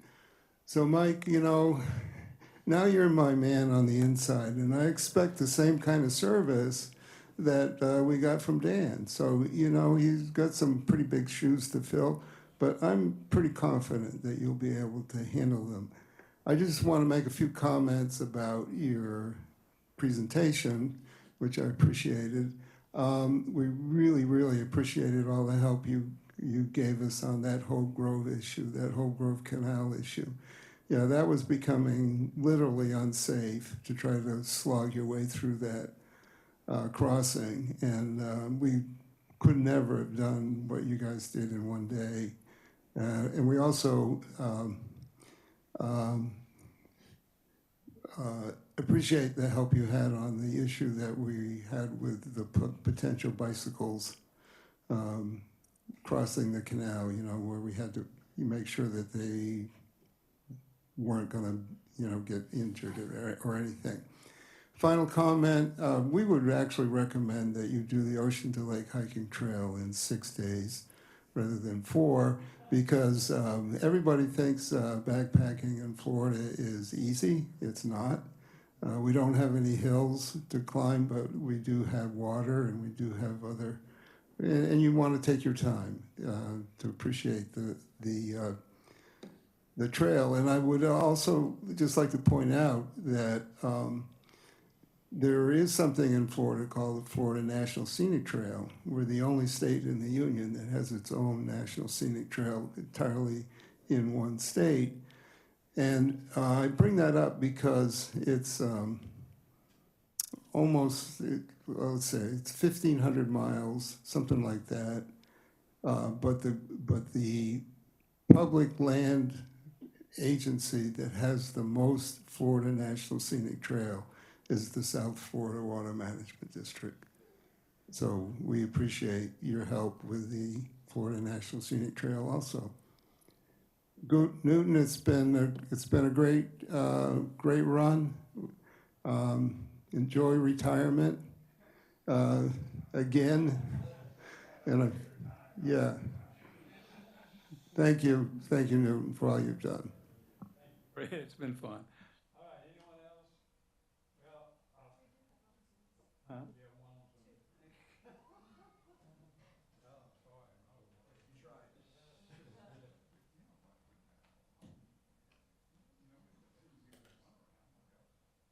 We'll hear from Paul Gray on Zoom.